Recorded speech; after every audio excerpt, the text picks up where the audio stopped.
left off is I was just explaining how regression analysis is relevant. And what I was explaining that is when you do regression analysis, you find an R squared value. And R squared is a number that is always going to be between 0 and 1. And what it tells you is the likelihood of any causation between those two variables. That's not what an R squared is. Sure it is. If you have variables, you got one on the X and one on the Y. And if your dots are all over the graph, then you're going to have a very low R squared value because there doesn't appear to be any pattern to what happens on the Y versus what's happening on the X. But if you have a line that is basically just a straight diagonal line, then that's going to show an R squared either 1 or close to 1, which is going to indicate. I'm not debating. Like again, I'm not debating the fact that like you will get a higher. The more correlated something is, under right. Well, certain assumptions, you're going to get a high. Let me finish. You just don't understand what an R squared is fundamentally, right? No, you're saying it's an inference. Hey man, come on. Like I actually have training in this. This is actually what I do for a living. Then you need to explain how I'm wrong instead of just saying then. But you keep interrupting me. Like, do you understand that you staring at the camera like a bemused lizard lesbian is not helping me right here? That I wasn't actually done, and you interrupted. So you're okay. Then go on. Explain to me all the procedures. I already lost my train of thought, so you go for it. No. You go ahead. I'll sit back here. Well, I was going to say that before we went live, we were discussing R squared, and I pretty much perfectly described what an R squared is and what information it gives you. But that actually isn't even relevant because we were talking about something completely different before that in the other chat. And I'd kind of like to get back to that. Well, so you didn't explain what an R squared was. What an R squared is okay, like, come on, man. I let you finish. You had the request that I finish. Okay. How am I wrong? You are wrong because what an R squared is it's the ability of one variable to explain the variance in another variable. That's a big difference between saying that there's that it's a measure of likelihood of causation, because it isn't. That's a different way of saying basically the same thing. No, it isn't. What is the variance in a variable? The variance in a variable. Well, what do you think it is? That's not what I think it is. I mean, we've established I know what I'm doing. So, like, I asked you the question. You don't get to dodge it. If you said you described it perfectly, you know what variance is. Okay, right? Look, variance. Listen, if there's a high degree of variance, then the dots are going to be all over the graph. If there's low variance, then no, not necessarily, because if there's a lot of variance, but it explains it perfectly, you're going to have a 1 for an R squared. Then so what is the variance? So like my question then comes back to what is the variance in a given we might have slightly different definitions. So let me hear your definition. No, come on, man. Like I know you're playing hide the ball here. My definition of variance is how far off can the y-axis be from where it's expected based on the x-axis. That's not what variance is statistically. That's not at all what variance is. Let's hear your explanation. The variance is basic. Okay, like what's the point of asking me the question if you're not going to stop? Like, go on and finish. Actually, yeah, I'm not going to ask that question. I don't care about the answer to that question because that's not relevant to the discussion at hand. We were talking about R squared, which is not even the main topic of this conversation. So now you're kind of I'm going to ask more here. So Xavier, if R squared is a measure of the amount of the variance that one variable that can be explained by another, how is the definition of variance not relevant? It is absolutely relevant. There's no way you can do that without R squared explains the likelihood of causation between the two variables. So that's all I'm saying. And you guys are trying to deflect and talk about something different. No, it doesn't. It doesn't explain the likely. Like it can be one indication of possible causal relation, but it's just a correlation. There are plenty of things that correlate very strong that have no causal relationships. Yeah, like this is well known in statistics. Look, that's why scientists say there's you shouldn't confuse causation for correlation for causation. Okay, I'm not confusing those two things. The point of regression analysis is to determine the likelihood of a causation. or no, causation? that's not what the purpose of regression is. Okay, well, yes, it is. I took AP statistics in high school and I passed it, and then I took statistics again in college and I also passed it. Well, you had shit teachers. And that's just a statement on like the standards of what in that class. They didn't score me wrong on any of my regression analysis questions. So I mean, I'm just taking your word for it. I mean, I got an A in PhD level statistics. I'm just telling you. I don't like. Are we gonna dick measure? Because I have better credentials than you do. No. So like, what is the point? The point of this conversation is to talk about vaccines. Well, then why did you bring that up then? Like, what that was brought up in the last chat room. I'm now trying to talk about vaccines. No. I'm asking why you bringing up like your credentials, because like clearly you can have like you don't believe people just on the basis of PhDs, because I have more credentials than you do in statistics. Yeah, I think so credentials are completely irrelevant. Then why did you bring it up? Like, what's the point here, right? Like we've established that you clearly don't even know what. Like you could get 10,000 A's in statistics, but if you don't know what variance is, listen, like then what is the point? Like that is pointless. That's like saying I got an A in physics, but I can't explain, what gravity is. Like there's no point, right? There's no point in talking about your foundations in that way. Okay. I want to talk about vaccines. Okay, sure. Okay. Did you have anything that you wanted to say about vaccines, or should I just start talking? I mean, not in particular. Okay. Go ahead. All right. The CDC commits fraud every time they say vaccines don't cause autism, because they have only tested one ingredient in one vaccine, and that's thimerosal in the MMR vaccine, but they took that out in 2001. So now the CDC has basically no basis when they make the claim that vaccines don't cause autism. Well, if I recall correctly, the CDC doesn't think thimerosal causes autism. So well, that's true. Okay. But they also say vaccines, plural, don't cause autism. Okay, so what chemical is related, or you think is related to autism? It's aluminum and mercury that is causing most of the autism. Actually, all of it. No, so all the chemicals cause autism. No, I said mercury and aluminum is causing autism. Isn't mercury just in thimerosal? Yes. Okay. Yeah. And so let's not talk about that then. Let's because he lasered in, like most vaccines don't use thimerosal as a preservative anymore. Anyway. They took it out of most vaccines in 2001, and today, out of all the vaccines on the CDC schedule, only one still has it, and it's the flu shot. But that is one of the multi-dose flu shot. That's correct. The multi-dose flu shots, which constitute 94% of the supply that we have here in the US, only 6% of the single dose. So good catch on that. It's not 100% of them, but a majority of the children that are following the CDC schedule are being injected with hazardous waste. And okay, so what is the actual causal link there? Well, hazardous waste is the heavy metal, not the organic. So no. Hazardous waste just refers to a solution. No, hazardous waste literally refers to the heavy metal. I'm going on the EPA's definition of hazardous waste. You're going by the EPA, and the EPA is talking about the heavy metal. It is not talking about the organic compound. No, I know that, but I'm saying that they define hazardous waste as anything that has 200 parts per billion of mercury or more, regardless of what the other ingredients are, is all I'm saying. So just the parts per billion of mercury, regardless of whatever. But I thought we weren't talking about mercury. No, I am. Okay, you literally said like, oh, let's look.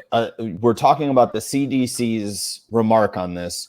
Let's like talk about you basically said like now that like they don't include thimerosal as a preservative in most vaccines, they still can't claim that vaccines don't cause autism. Right. So presumably either you're just really bad at conversation or you meant to talk about other ingredients. Yeah, well, no, I'm not sure what you're saying. I'm just saying that the CDC has no data to support their conclusion that vaccines, plural, don't cause autism. They might have some data that supports the thimerosal in the MMR vaccine specifically, because that's the only test they've done. Okay, so what other thing is Look at this immature. causal? See this bullshit right here? Do you guys see that? Okay, what thing do you On think a is scale of 1 to causally 10, how immature is that? Because for me, that's Bruh. like a 9.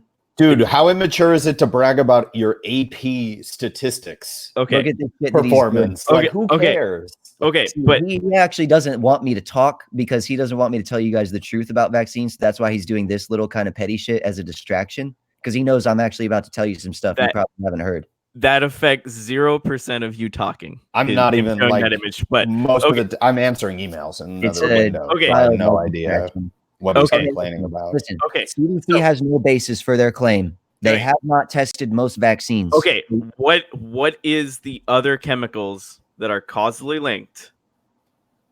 If they remove thimerosal, Aluminum. okay. So what is the aluminum chemical in vaccines? So I can. Well, I mean, there's a couple of different forms of it because Merck has their own patented version of it that they call AAHS, which stands for anhydrous aluminum hydroxysulfate. And that one's patented by Merck, so you can only find that in Merck's vaccines. But there are other salts of aluminum that act as an adjuvant in the same way. Okay. And what does that have to like acting as an adjuvant? Is that something that's causing autism? Like, Yeah, what are you well, alleging the adjuvant- actual causal relationship is? Because you're basically just saying, I don't like aluminum. Well, aluminum is used as an adjuvant, and an adjuvant, basically the purpose of it is to inflame your immune system. Sure. Okay. Yeah, it gets your immune system going. Okay. Yeah, and not always in a good way. Yeah, I mean, sure, right? You wouldn't vaccinate someone with, let's say, I have a friend with lupus, and her kid is lupus. We don't get the kid vaccinated because, he has an overactive immune system. It's not something his immune system can tolerate. Yeah. Now the kid has lupus from vaccines. Do you realize that? No, he was diagnosed before he ever got vaccinated. Then the mom was vaccinated while she was pregnant with him. No, she wasn't, because she has lupus. Then she got it from vaccines. No, it was hereditary. Okay, look, I don't know enough about lupus to argue with you on that, so you might be right. I'm not going to get into it, but vaccination can cause lupus. Or maybe as just like a concept, like we don't talk about other people's medical histories unless we know about them, right? Like, can we agree to that? You're not supposed to use their name, but you can talk about a theoretical case where somebody had something, of course. Well, no, like if we don't know the medical history, like we shouldn't make claims about it. Fair enough, I guess. Right? Like, isn't that just cool. like I mean, that's basic intelligence? I don't really. That's why I said I'm not going to argue with you on that. I'm just going to state that I believe lupus can be caused by vaccination. But okay, but let's get back to like aluminum, because we were talking about aluminum. I don't really care about talking about what is largely an idiopathic disease in lupus. Okay, so aluminum. Yeah, let's see. Okay. They didn't add that until vaccines until 1930. And the way they discovered that aluminum agitated the immune system is when they were making, if I remember correctly, it was diphtheria antitoxin. The way they used to do that is they used to just infect a horse with whatever disease it is they're trying to make a vaccine for. And then they would basically isolate anti-serum, they called it, from the blood of the horse. But the problem was, one horse would only give you enough anti-serum for maybe 10 or 15 vaccines. And if you have to vaccinate millions of people, that's not going to cut it. So what they figured out is that if you injected aluminum into the horse at the same time that you inject the toxin, that a much greater degree of anti-serum is produced. And that's how they discovered that aluminum agitates the immune system. Not in any specific way. It just kind of overall agitates it. And that allowed a higher level of anti-serum to be produced. And that's how they were able to start mass manufacturing vaccines, basically, is because of the aluminum adjuvant. That made it more cost effective. I know they mass produced a smallpox one in the 1800s, but I'm saying once they started adding adjuvant, that made it way cheaper and way easier to make the vaccines. Okay, but like, can you skip to the part where there's an autism link? Because a history lesson is useful, but I can Google this, and I honestly don't trust you to provide the most accurate account. So, well, you know what? That doesn't make any sense. What do you think? I have some type of motivation to lie to you? Yes, you do. What is that? You seem to be quite egotistical and quite set in your ways regarding your stance. No. What do I gain by convincing you that? Dude, I don't know you personally well enough, but I've seen conspiracy theorists who literally just argue because they identify it. Okay, well, you can't say that what I'm saying is not true. And I didn't say that. I just said that I'm going to look it up for myself, right? Well, wouldn't you prefer it that I look it up for myself rather than just take your word for it? But you assume that I'm lying, though.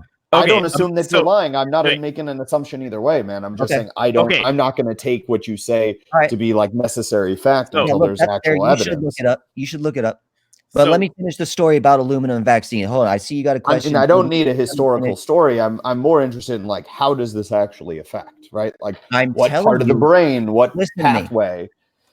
Let me finish explaining. There was no autism before they started adding aluminum into vaccines, okay? The first case of autism wasn't diagnosed until 1943 here in the United States by Dr. Leo Kanner. Was that because we didn't have a diagnosis, or was that because we... Well, that's what they say, but it's actually not true, because I've read this book called Denial by Dan Olmsted and Mark Blaxill, where they basically explain that the diagnostic capabilities were actually far greater, even at that time, than what they would have you believe. So they were actually diagnosing things that were more specific and more intricate, even than autism itself, before they discovered autism. So that blows a hole in the theory to me that we didn't have the diagnostic capabilities. That's just completely not true. In reality, the reason why autism never started showing up until the 30s or 40s is because that was when they started putting it in vaccines. Can we actually get the causal part rather than him, spinning a yarn? Well, if you want to know how aluminum causes autism specifically, by the way, that backstory was relevant, by the way. 1912 was the first. Right, like, okay, so I'll give an example, right? If I need No. Stop right there. You guys are wrong. The first case of autism was not diagnosed until 1943 by Leo Kanner. Get that right before we move on. It was its own separate I don't know what the historical diagnosis has to do with the mechanism of action. Autism was diagnosed in 1943. It did not exist before that. It was only observed by Leo Kanner and another Italian scientist, but they did not make any... Again, I don't think that matters. I mean, like, Xavier, I get what you're doing because he probably doesn't know what he's talking about, most likely. But I have not said anything. Can we actually get to the causal link? Because I have a limited amount of time and I don't need your rendition of history. I'd rather talk about the science. Okay, listen, I actually wrote something that explains the causal link, so I'll read it to you. Give me a second. I mean, again, just explain the causal link. You don't have to go through, here, I'll give you a for instance, right? We know that the flu virus... Really good description of we know that I haven't interrupted you. So we know that, for instance, the flu virus is one of the things that it does is it mediates the shutdown of the ability for infected cells to express genes. That's a well-known thing. I don't have to refer to the history of flu epidemiology to tell you that. I can literally appeal to the causal link. I got it, dude. I'm not going to avoid that. I'm getting to it right now, okay? Well, you're taking a really long time. Well, because I'm trying to pull up this thing that I wrote that I would like to read to you. I don't care about what you wrote, right? I just care about the actual science, right? If you're pulling it up because you want to check your notes, that's fine. But then, why are we babbling on about whether they infected a horse or not? That is completely irrelevant unless there's some antigen in the horse that causes autism. Then I'm interested, but otherwise that's completely irrelevant. And I don't know how I can be any more clear that the answer to your question is something that I have written up. And that I don't care about what you wrote. I care about the actual science, right? I think we've established that I don't think you're a reliable narrator on the actual science. Okay, listen. So you published it? So you published it then in a journal. Okay, I'm going to start reading to you right now. The mechanism of action by which heavy metals in vaccines can get into the brain and trigger an immune response which manifests as autism is actually very well understood. It's just that doctors, big pharma, and the medical industry refuse to look at the facts because the facts prove beyond a reasonable doubt that their products are the cause of autism.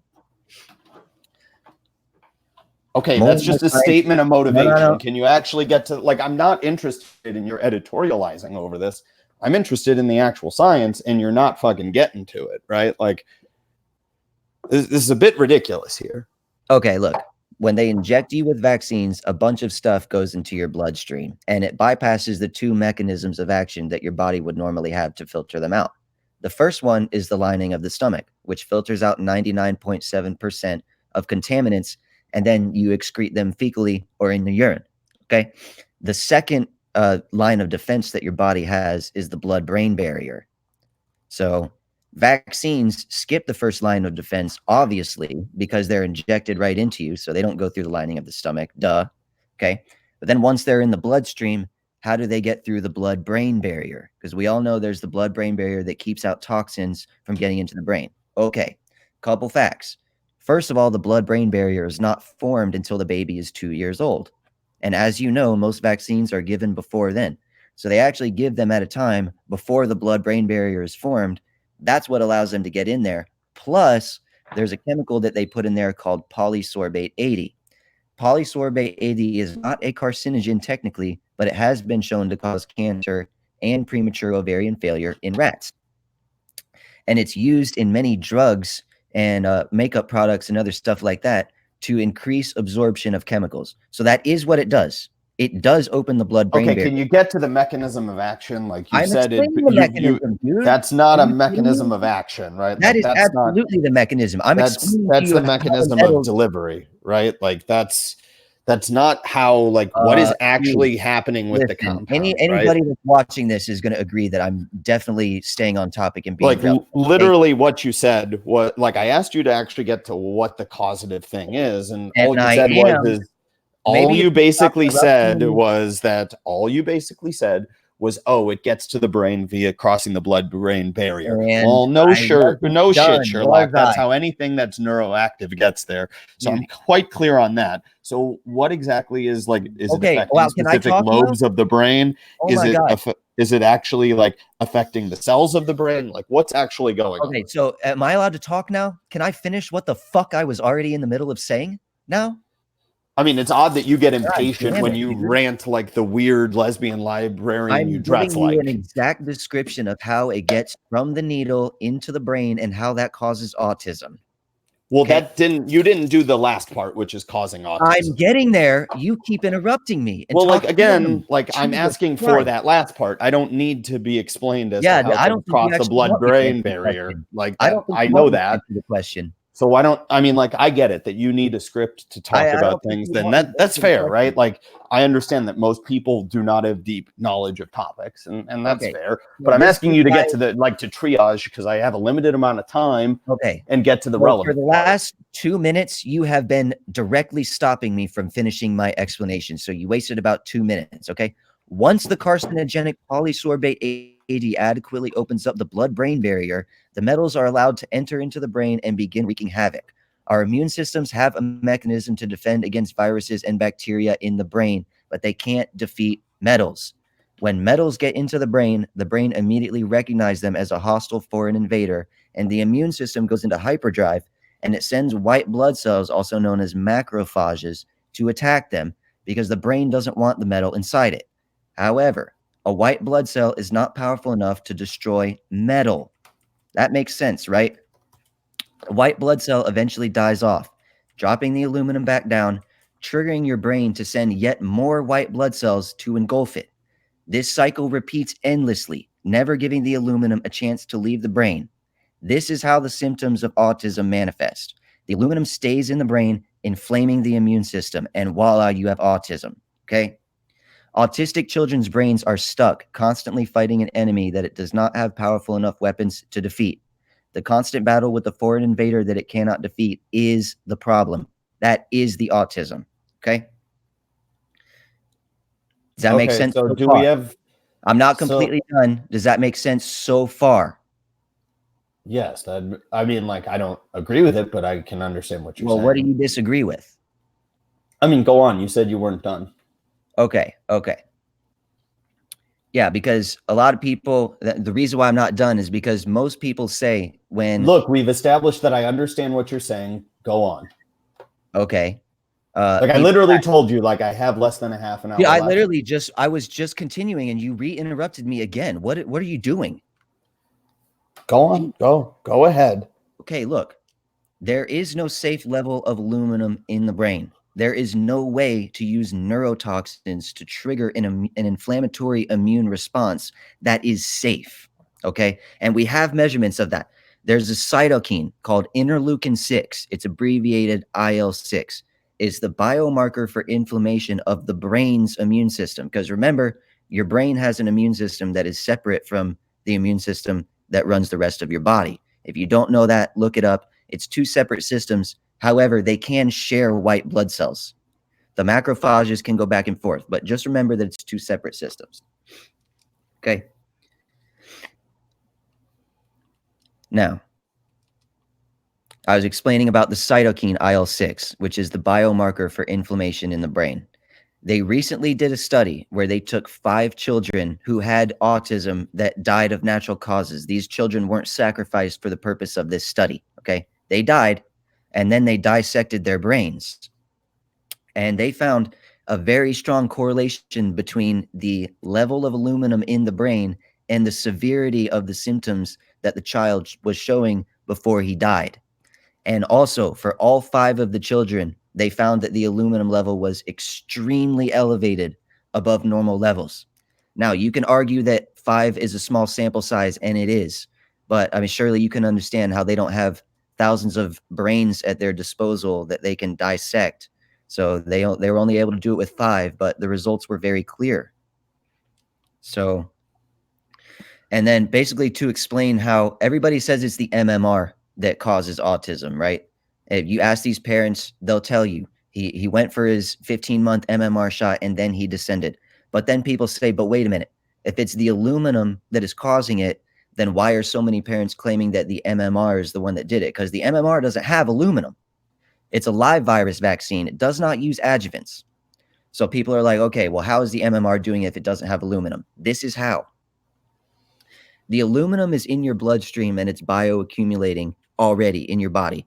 But when it gets into your bloodstream, your white blood cells, your macrophages immediately begin to attack and engulf it in the scenario that I described before. And basically, it just stays in your bloodstream the entire time until they give you the live virus vaccines. What happens then is the live viruses make their way into your brain, and then your brain essentially summons the white blood cells that were in the rest of your bloodstream to come to the brain. But remember, those blood cells have aluminum.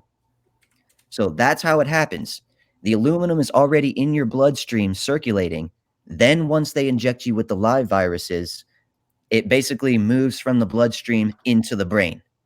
And then it gets deposited there, and it's nearly impossible to get it back out. There are ways to do it, but it's very difficult. So that's my best explanation for the exact mechanism of action and how it gets into the brain at all to begin with. That's an important detail. Okay, do you have evidence that it actually crosses the blood-brain barrier?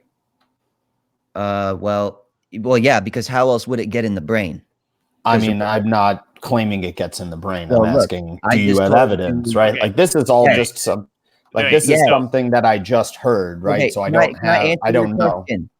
Yes, I heard your question. You're asking me, do I have evidence that aluminum can pass the blood-brain barrier? Yes. The evidence is the study that I just read to you, where they dissected 5 brains of children that had autism and found extremely elevated levels of aluminum in them. Can you link that study for me? Yeah, give me a second. It's going to take me a minute to look that up.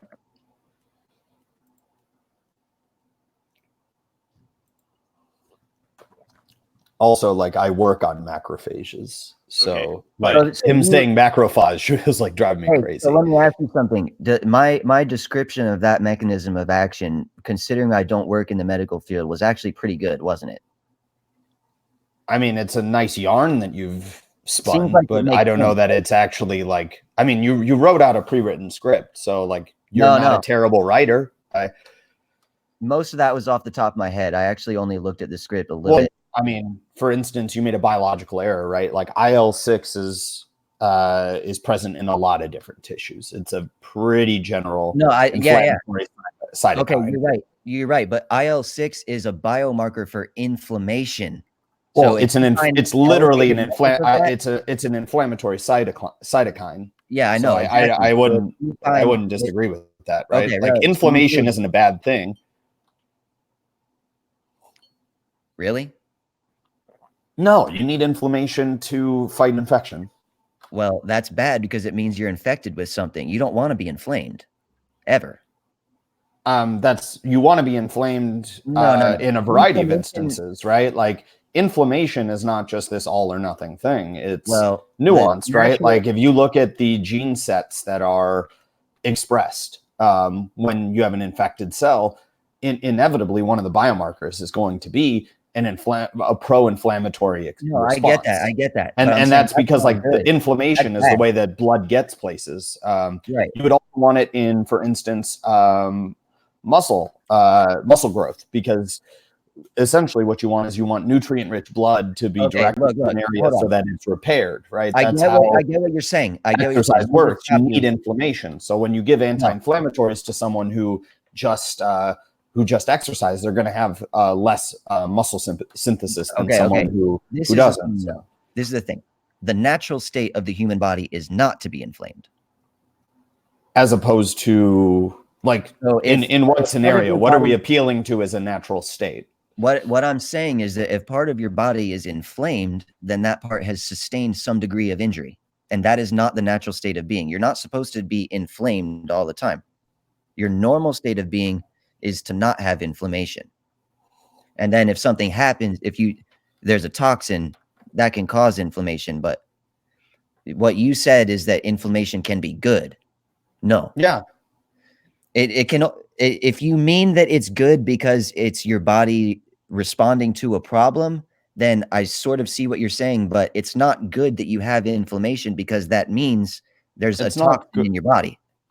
No. Again, I gave the example of exercise, right? If you need tissue repair is you need inflammation to repair the area, right? Like I can look for studies. This is more off the top of my head, but like, you see what I'm saying though, dude? If you damage your tissue and it's inflamed because it's being repaired, then that's still tissue damage. So I mean, like, there's no like resting human, like, okay, all things being equal, inflammation can be not going to be inflamed. Like, okay, all things being equal, right? Like, I don't want inflammation for no reason, but that's kind of like saying, like, oh, immune disease, like immune response, right? Like an activated immune cell is a bad thing. Well, it can be a bad thing in, let's say the context of rheumatoid arthritis, but in the context of an infection, it's a good thing. Hey, these are all contextual things, right? I got that study. You want it? Sure. Let me just make sure this is the right one. Hold on a second. 5 individuals. But you get the point that I'm making, that there's no real such thing as like a personal, like a perfect resting state. The human body is a dynamic system. I do. I totally get that. But do you get what I'm saying when I'm saying that inflammation is not the normal? That if you have something inflamed in your body, then something is wrong. Not necessarily, but go on. You have some toxin or you overwork something. Now, look, there's that study about aluminum in the brain. This proves that aluminum crosses the blood-brain barrier.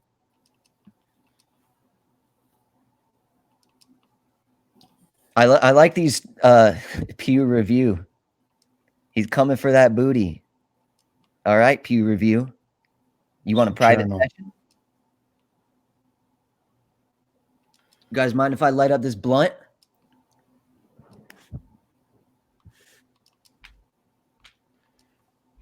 Can someone Google this journal and see if it's like because I've never heard of the journal, maybe a legit journal. You guys always start trying to discredit whatever it is instead of like looking. Dude, I'm just asking because I've never heard of the journal. I don't know what their review process is.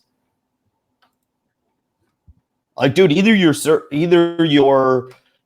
sources stand up on their own merit or they don't. Hey, go ahead, man. Look it up. That's like, why do you get so defensive when I ask like what is really a pretty neutral question? Defensive. It's just, to check your tone of voice and your reaction. No, I don't have to check anything. I'm just saying, when you guys immediately jump to what is this source? Where was this published? You're not really like listening to what the source is saying. You're just trying to find a way to discredit it. So now you're psychic and you can intuit my motivations. That's really interesting. Okay, 3.755. Okay, so probably a legitimate journal. Low impact, but legitimate. See, it's not that intense of a question. I don't think it's low impact. It's clearly having an impact on you guys right now. No, I'm just reading it right now over coffee. All right. By the way, he doesn't know what impact factor means. Of course I do. What is impact factor? Impact factor is if you're a scientist working for a research company, they make you study a certain amount of, or they make you publish a certain amount of papers each year that have a certain amount of impact factor, which basically just means that your paper has to be determined to have a significant enough impact. It's pretty self-explanatory. That's not impact completely factor. that's completely false, right? So if you work for a private company, if you work for a private company, most likely you're not publishing anything because they want to keep things for proprietary use. All right, look, impact factor is the measure. The measure is a low impact factor, then it means they're basically just meaningless and they're not telling you very much useful information. That's actually not right. Like, I don't think that there's some core, like there's not a necessary core. I only ask impact factor because I want to know if the journal is legitimate or not, because typically a non-legitimate journal will have an impact factor less than 1. And that just gives me an indication. I don't really take it as a mark of the science. Impact factor is a pretty self-explanatory measurement of how impactful the thing is. You literally said research companies will only... Sam, here's the problem. Impact factor affects the journal. It's not the papers. It's the journal. It's how relevant the journal is used for the field of study. So the impact factor... So you're saying that a paper doesn't have an impact factor, only the journal that it's studied in does? Yes. I'm not sure if that's true. I think that's actually wrong, because I think that some scientists the papers that they upload are required to have a certain impact factor. So the paper itself doesn't have. I can tell you, as like someone who is in a research heavy institution, that's not true. The incentive is to publish in better journals, but like there's actually a cigarette is hilariously dumb, by the way. This is a blunt. This has weed in it. That is not tobacco. And this is a hemp wrap. This is Did someone say anything about a cigarette? I didn't say anything. Yeah. Well, it might not be showing up on your screen. It's only showing up on mine. Annabelle P. Love how he whines about vaccines causing autism, but he's puffing on a cigarette. No, I'm not. I mean, who cares? I mean, like, look, I think Annabelle is a very pleasant person, but like, you can't just be reacting to the fucking chat every. Yeah, you're right. Who cares? So why is she even bringing that up? Now, did you guys read that study? I'm looking at it right now. It just looks like they're finding aluminum deposits. It doesn't necessarily say how, Well, they're finding aluminum deposits in the brain, which proves that aluminum can cross the blood-brain barrier. That's what you asked me to prove. So I did. Well, I mean, they're not like, you can't prove that this is from vaccines. Like, I'm not seeing any indication of that in the paper. You asked, can aluminum cross the blood-brain barrier? You asked me to prove that that's possible. I am proving to you that that's possible because it's in the brain. So obviously it crosses. Yeah, I'm moving on from that point. Right? Okay. Like I was like, I genuinely didn't know because I'm not a neuroscientist. Hey, fair enough, man. That's cool. I'm not trying to rag on you or anything. Then why are you belaboring the point? Not belaboring the point. I'm just making sure that you understand that I answered your question. Dude, clearly. You don't have to treat me like a child. Like I already accepted okay, this so whole we're point. clear on So that. I'm wondering, like, how do they know in this paper that this is actually coming from vaccines? Would be my next question. Well, you could look at the different mechanisms of action between ingested aluminum versus injected. And you could just find out that if you ingest it, because what does everybody say? They always say, oh, well, there's mercury in fish and there's aluminum in the water, in the food, and all that stuff is true. Okay. Those people have a fair point. But what they don't take into account is the difference between injecting that into your bloodstream and eating it orally, which is a huge difference. Are you done?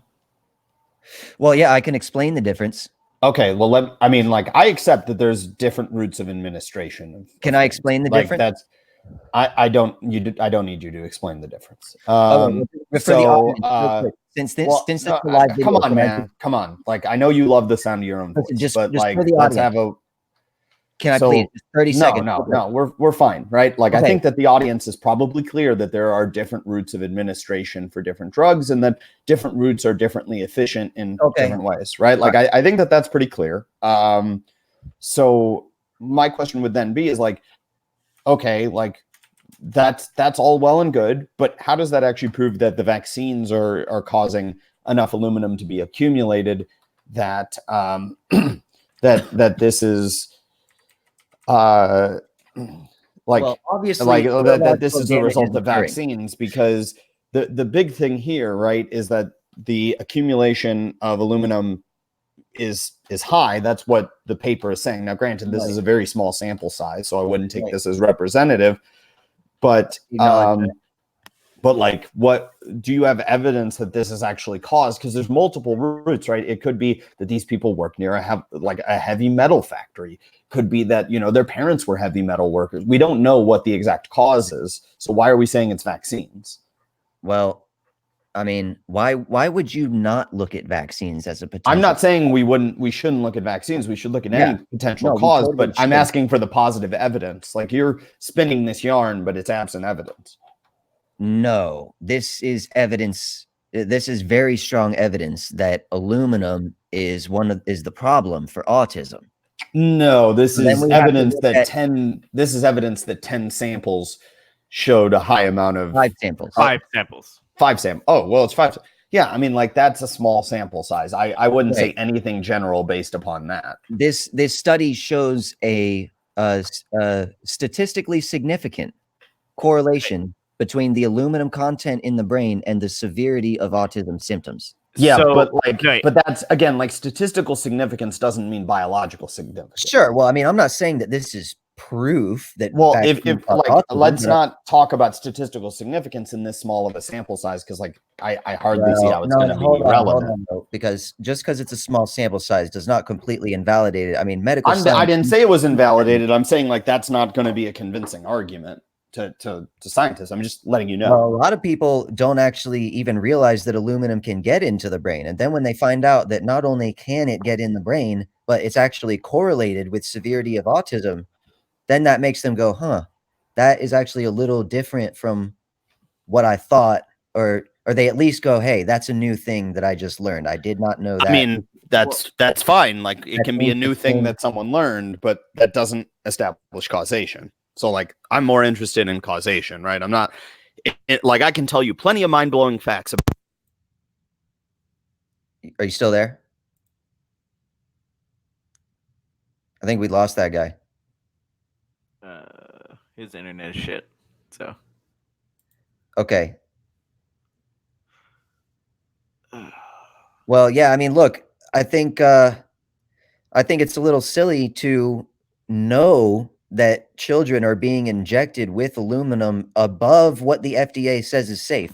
Because remember, just one single vaccine has 10 times the amount of aluminum that the FDA says is safe to inject. So we're injecting known unsafe levels of this. And then people want to say, oh, but that's not the aluminum that's causing the problem. And it's like, I think it is. You know? I mean, the FDA, look, the FDA, there's not very much science about what level of aluminum is safe to inject. So we have to just go on the limited science that we do have. All we have is one thing that's from the FDA. And the FDA says that, and they're referring to feeding solution for babies for an IV. Okay.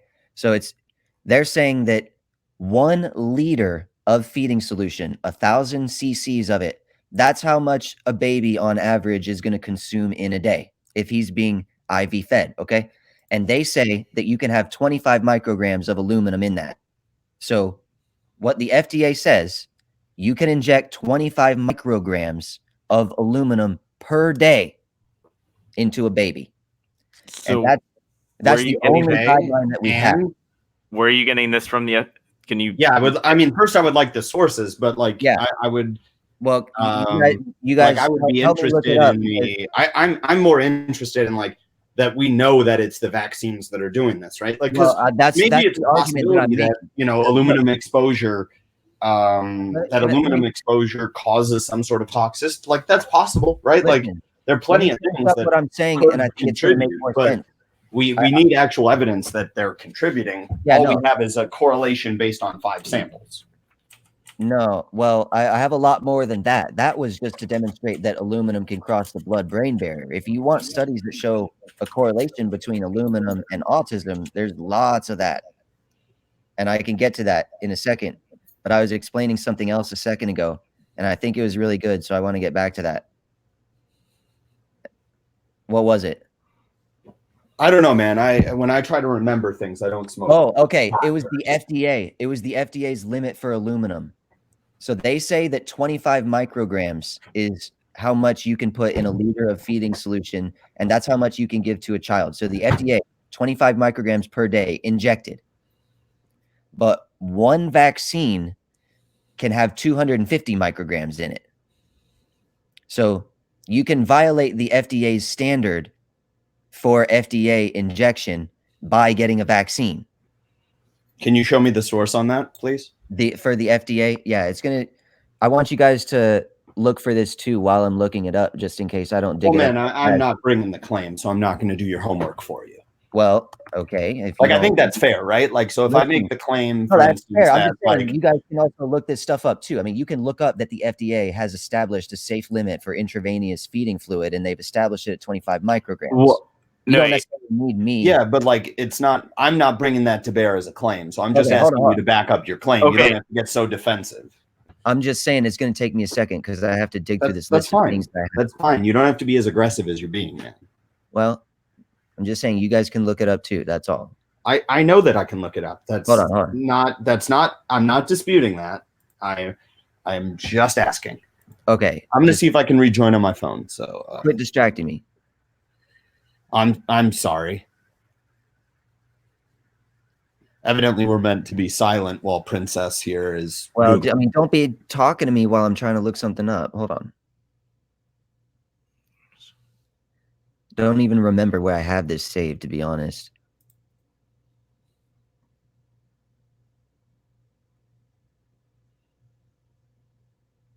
So the only thing that I'm getting for aluminum with the blood-brain barrier is that it increases permeability.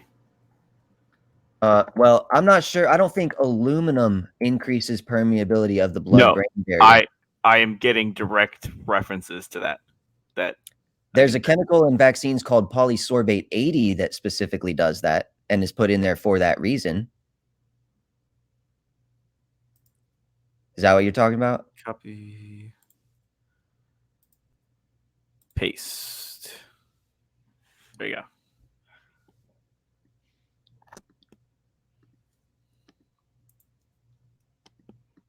So they did multiple, so aluminum chloride, aluminum lactate, aluminum hydroxide, or physiological saline.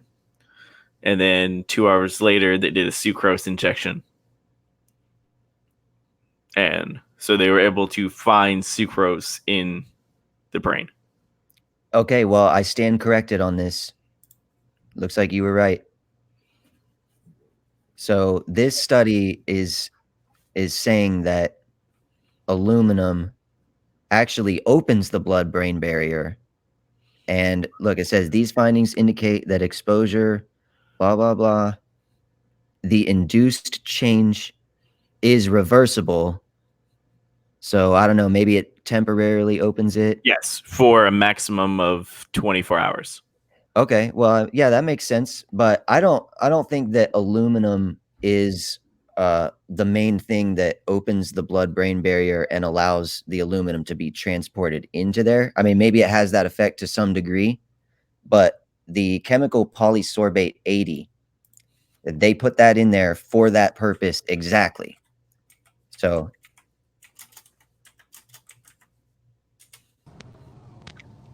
can you guys hear me? yeah. Okay, sorry, I'm on my phone. I gotta drive to a doctor's appointment, ironically. Are you guys looking at polysorbate 80? Yeah. So Okay, so correct. polysorbate 80 is not classified as a carcinogen, but it has been shown to cause cancer in rats, and it also caused premature ovarian failure In rats. in rats, right? But I mean, you can guess that that's probably not good for humans based on that, right? Are animal models a it's good some possible representation? indication, but the problem is that, I mean, we've learned this over the past, I'd say 2 decades or so, that mouse, rat, and cell line data doesn't necessarily translate to in vivo human data. Yeah, you're right about there's that.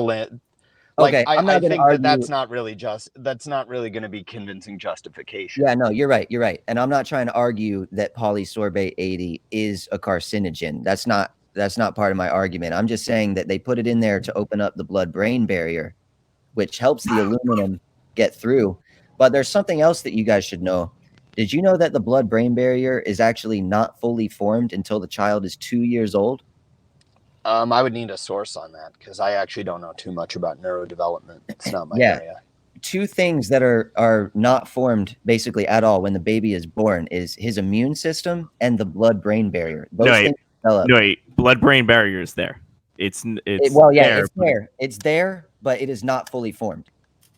What do you mean by fully formed? It's not fully matured. Right. Like okay. Well, I mean, isn't that fairly obvious that all tissues need to continue developing once a baby's born?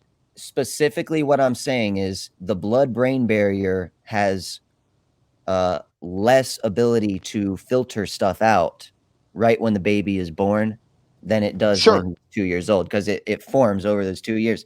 So I'm saying that we're talking about things crossing the blood-brain barrier, ingredients in vaccines. I'm just reminding everybody that when they give the vaccines, most of them happen before the child is 2 years old.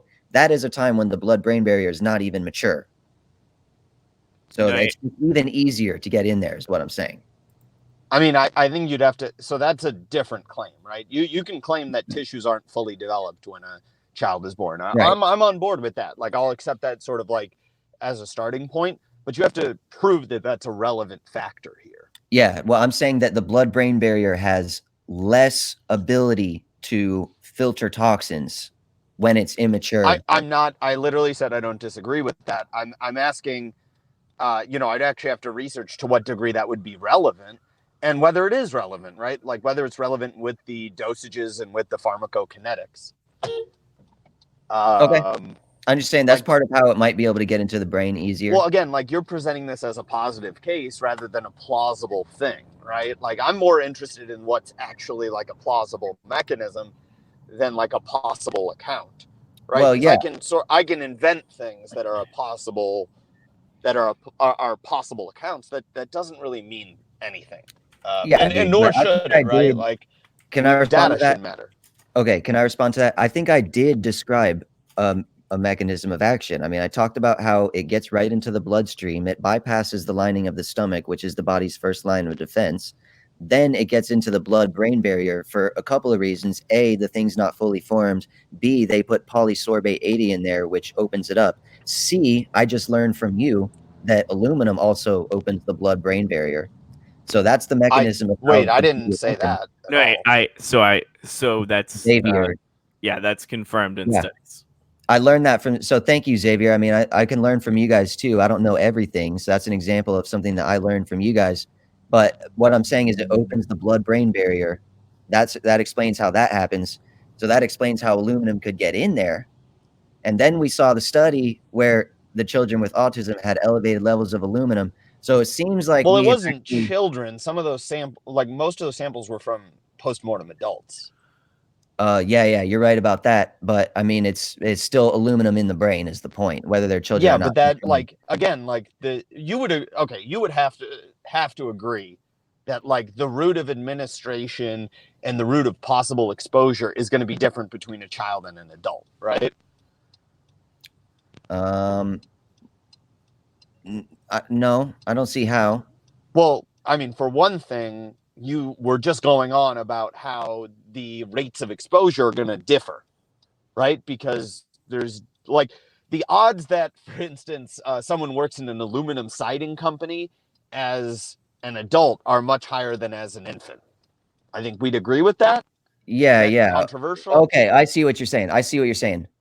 These people did not work in. They were not exposed. That's not what I'm saying. I'm giving an example. Like the point being is that if you have a whole lifetime of possible exposure, then the exposure routes are like multiplicatively high, right? Like we don't know when the relevant exposure to aluminum happened, or if it happened at all. If this is just like a covariate postmortem finding, like we don't have any indication of that, and that's made worse by the fact that these aren't children samples. Well, I mean, we know that high levels of aluminum were found in the brain. We know that vaccines contain high levels of aluminum. We know that vaccines have a mechanism that they could get past the blood-brain barrier. So, I mean, I think it just seems but that's not. I mean, but that doesn't provide an adequate. Like I'd have to look at the specific numbers, what they did in the staining, but I'm willing to bet that the concentration's probably higher than what's in the vaccines. And I could be wrong, right? Like, well, yeah. Well, I mean, they get more than one vaccine. But like again, like you have provided, possible. A possible scenario, right? And I'll grant you that, but there's not evidence. I've said before, I'm not really interested in a possibility. I'm interested in what is, actual plausible and probable. And I don't think you've demonstrated either of those. No, I think I have. Well, though. Let me respond to that. They found a bunch of Come on, man. No. They found a bunch of aluminum in adult autistic people's postmortem brains. Yeah. That doesn't really seem to lend credence to the, vaccine being the cause for that exposure. It could be other things. We just don't know. Well, yeah, but look what you're doing. I mean, we have identified a definite route of exposure, and you're trying to point a finger at some other hypothetical thing that might be occurring. That's not what I'm doing at all. What I'm saying is that, okay, that's a possible route of exposure, but we don't know, right? No, like we don't know if that's the relevant route, right? And it's not evidenced by that paper. That paper just says, well, for these 5 samples, they found aluminum in them. There's millions of people with autism like that. That doesn't really seem to be. That doesn't seem to be anything unique there. No. Okay. Basically, what you're saying right now is kind of like I shoot somebody in the chest and then they die 10 minutes later, and I'm like, well, we don't know that it was the gunshot that caused the death. He might have died. No, unless you can point to the paper where they say that the relevant exposure is only in the vaccine. No, but, I mean, and I'll admit, I didn't read it exhaustively. I would need, more time than just like one of these calls and time alone to sort of dig through the figures. But if I grant you that the paper is valid to some degree, I mean, do they say that the relevant exposure is during infancy due to vaccines? Well, paper, then I mean, like my point stands then, right? Like, I don't think so. No, I don't think so. The next step for a study would be a follow-up on more post-mortem samples, and then the next study from that is analyzing what the possible exposures are. But you're only at step 1, and I'm outlining 3, what would I would say sensible steps for me believing the claim. Like, I don't think that those are outrageous. Would you, actually, let me throw it to you. Do you think it's outrageous to consider that as my standard for evidence?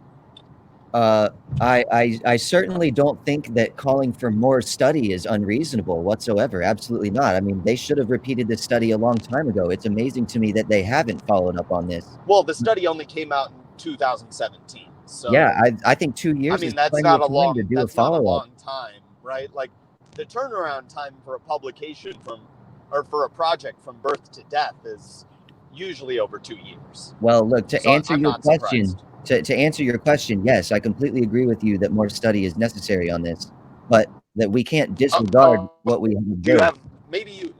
Obviously this study is not going to be good evidence for the claim you're making. So do you have like an ancillary study that proves that it's at this point of exposure that it's causing something, right? Like, because all we've stepped into is the land of correlation, right? We haven't proven the causative link.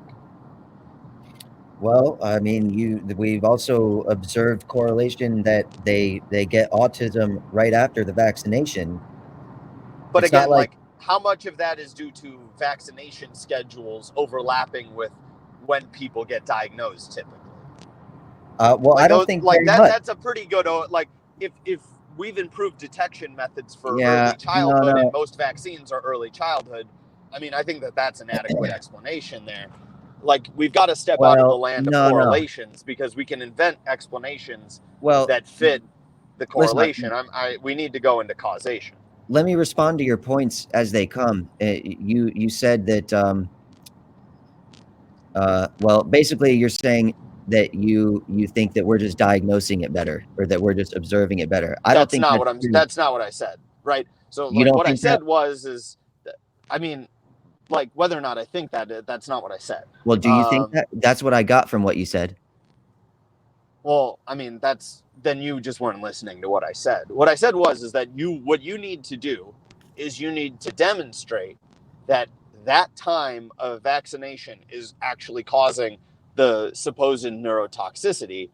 Right. And all you've pointed to is, like, I don't think you've demonstrated the neurotoxicity at all, but you haven't pointed to, you've pointed to correlations, right? And like, your correlation is that your timing point. Your point about timing is a good point. And let me respond to it, because all the time a perfectly healthy baby goes and gets his vaccines, and then he gets autism right after. So it's not like that's a correlation, though. That's right. It's a correlation. That's what you asked for. I'm asking for causative. If you list correlations, I'm just gonna wager objections to them. Like, that's not. I'm not sure. That's why, like, I'm not sure if I understand what you're asking for, really. I'm asking for, like, you need the actual you need to build the causative account. If you just build correlations and stack correlations, like, okay, like, that doesn't really explain anything other than the correlation. There could be an interceding variable there, right? And I laid out a plausible one. I don't know enough about the vaccine schedule and about the average time of diagnosis to make, to outline a plausible account there. I'd have to actually refamiliarize myself. But what I'm asking is like, there's not you haven't outlined any causality. You've only pointed to correlations. No, I explained the mechanism of action. When aluminum gets into the brain, it triggers an immune response, which becomes permanent because the white blood cells in the brain are not able to remove the aluminum. So, like any other, I mean, do you have evidence for that? Yeah, well, I mean, this is the basis of our understanding of how it's caused right now. The aluminum gets in the brain and it agitates the brain's immune system. Remember, the brain has an immune system that is separate from the one for your body, but they share white blood That's cells. why macrophages in the brain would be mostly microglia. Yeah, I know. Yeah. Like, So I'm not debating that the brain's immune regulation is different than the rest of the body. To a degree, it is, right? Like, it's the same pathways, but the cell identities are affected differently. That's fine. Like, I'm not pushing back on that. What I am pushing back on is you're saying that this is the initial insult that causes autism, and you haven't really demonstrated that, right? Like, you haven't demonstrated that a relevant concentration gets in there to cause the supposed neurotoxicity. You haven't demonstrated what the relevant toxicity would be for that type of toxicity. Like, you're 5 claims upstream of where it would be convincing. All right. Not really sure if I quite understand your objection. I think I clearly laid out a mechanism of action, and then I described what happens in the brain that would manifest as symptoms of autism. And we know that those levels of aluminum. I mean, do you have evidence that? Okay, so let's start with one claim then, right? Because I've laid out a lot of them that are, I would actually say, like, pretty definitively fatal to your case. I don't think so. But no, I mean, I don't, like, again, we can argue about what you think. It's not relevant to me. The data you want to see some other studies? But like, so for instance, one of your central claims is that the neurotoxicity mediated by aluminum is what causes autism type symptoms, right? Like, actually, let's make sure that I'm clear on that. Is that one of your claims? Yes or no? That the presence of aluminum in the brain causes symptoms of autism. Yes. Okay. Do you have something that demonstrates that? Yes. Okay. What's the study that demonstrates that? Well, we found a study that observed a strong positive correlation between the aluminum content of the brain and the severity of the autism symptoms. Okay, but again, we've said that that's a small sample size, so we can't really go with anything definitive. But we're not other than those disregarding samples. that, we don't know if those are representative. We don't that's too small of a sample size. And Listen, also, man, like I've outlined, that we need you're just we need causative. I'm asking for a causative claim, not a correlation. Look. It's one thing to play devil's advocate, and it's another thing to basically just sit there looking for a way to make me wrong when I'm not. And I think I'm not. Right now. Like, how am I doing that?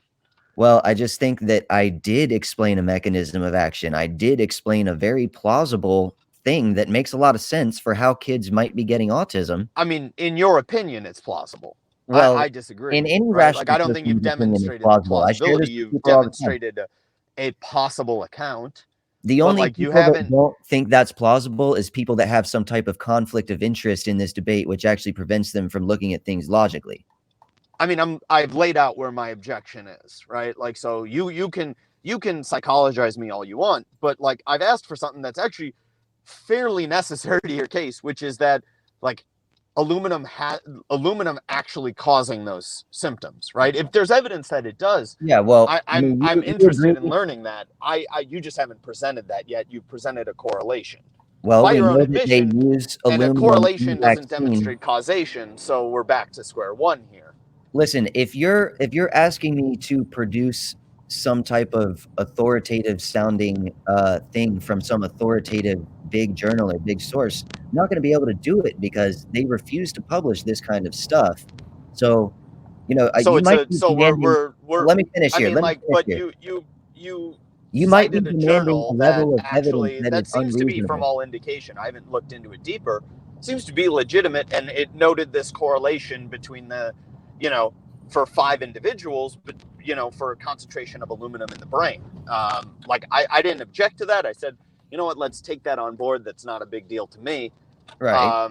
What I'm asking for is, like, let's move beyond a correlation, and let's actually say, like, does aluminum actually cause these symptoms? Because I haven't seen evidence, because it could also be the case that immune dysfunction in the brain doesn't clear normal aluminum exposure, and that also, and if there's an autoimmune component to autism, then there you go. That's not going to be explained. Like, that's a possibility, but that wouldn't say that the vaccines actually cause anything, or that aluminum causes anything. Regarding the symptoms, it would be a free rider. So, like, do you have the actual causative account for what aluminum does? You figured it out and you said it yourself. So good job. And if you want no, I literally just pointed to a reason why that correlation could be irrelevant. No, well, listen, I don't understand exactly what you're asking, but I can show you more studies that indicate aluminum is causing autism. You want that? Yes. Okay. Yeah, I'm asking for proof that not correlations, because that's all you've provided. Yeah, but evidence that there's a causal link there. Okay, I have to get going now, but I'll be trying to listen in. But I do have to get going. I'm going to give you more evidence, but just make sure that you aren't demanding an unreasonably high level of evidence. I mean, look, if you hear a gunshot and you walk into a room and you see a dead body and you see somebody holding a gun in their hand standing over the body, that dude probably killed the guy. And we don't need to say, oh, well, wait, we don't have it on tape. I mean, come on, don't demand an unreasonable level of evidence here is all I'm saying. But I'm going to get you some more stuff. Just a second. But that's not what we see from that study. I'm not sure if you guys are fairly evaluating the strength of this, because in my opinion, this is fairly strong evidence, but it seems like you guys are evaluating it to be fairly weak evidence.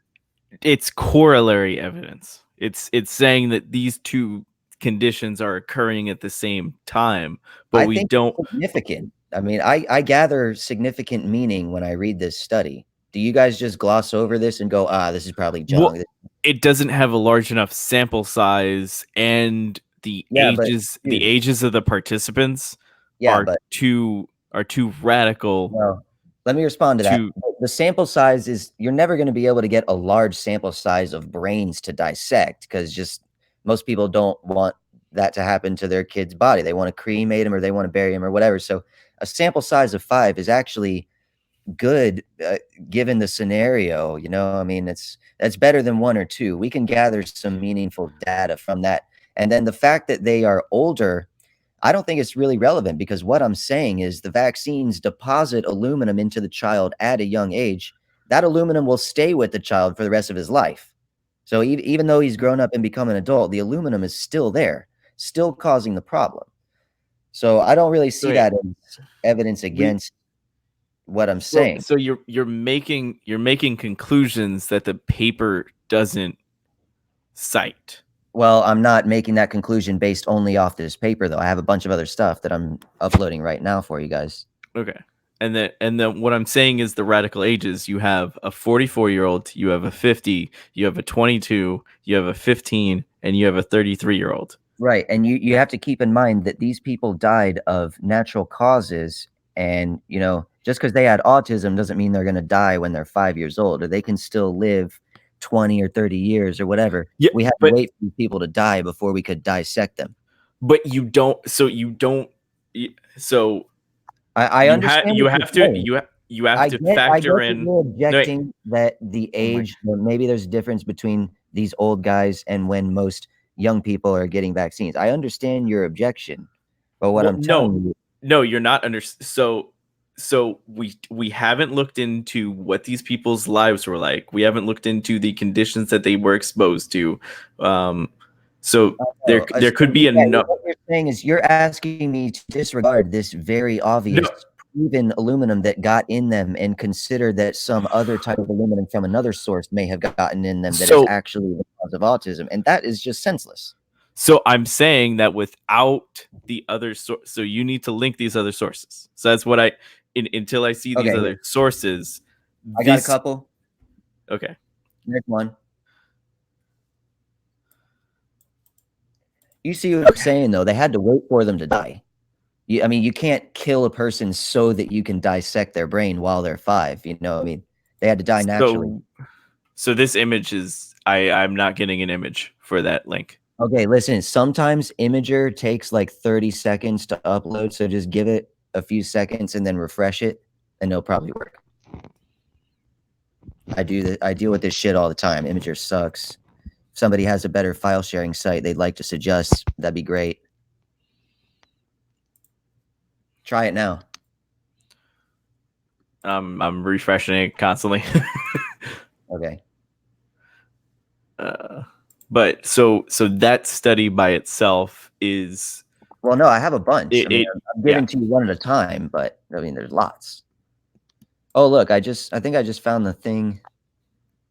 Well, so if you had things that showed causation, that would be the thing to show. Yeah, well, how much more can I show causation than what I already have? Like, can you just explain? That doesn't show causation. That only shows a corollary effect. Can you explain more specifically what you're looking for? So basically the same thing as Sam was laying out, that you need to show how the aluminum getting into the brain caused the autism. The symptoms of autism to manifest. Yeah. So what happens? Oh, okay. I can go into a little bit more detail on that I probably should have talked about before. Okay. The aluminum basically inflames the immune system. We all understand that. But another thing that we all understand is the aluminum does not necessarily inflame the immune system in the absolute most perfect way as to generate immunity. Hold on, let me finish. As to generate immunity only to one specific antigen. I mean, when you agitate the immune system, you agitate the whole thing. You know, and the idea is that it's supposed to respond to this antigen that is also in the blood at the same time that it's agitated.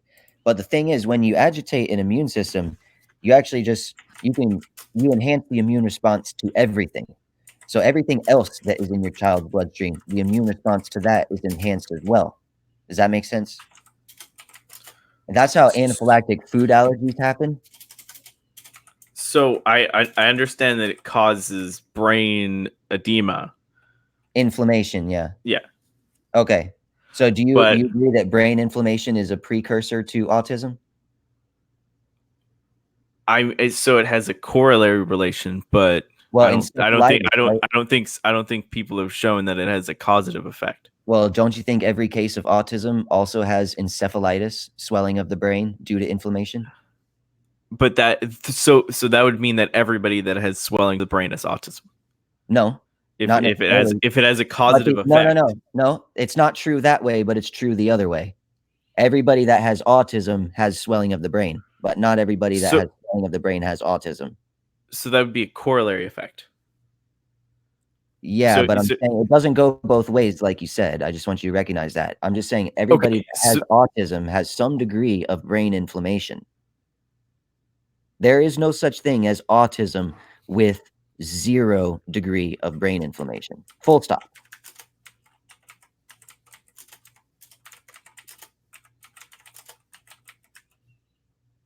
Okay. And the link's still giving me nothing. Well, somebody should suggest another way for me to share that then, because I'm not really even familiar with this platform that we're on. But you guys should really see that, though. That's really important.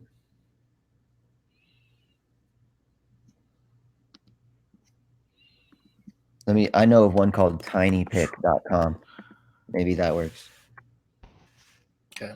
So there's somebody in the side chat who can't speak. So he wants the links to the paper, the original study, because evidently you're wrong about something. Yeah. You tell him that the 25 microgram limit. I don't like when you guys do this. Hold on. Let me just say something about this. I'll provide you guys with a page out of a book that shows A, the name of the study, B, the scientist that did it, C, the journal that it's published in, and D, a summary of the findings. And I'll give that to you guys, and then still you guys will say, but I want a link to the actual study. Well, why don't you just type it into Google? Okay, there we go.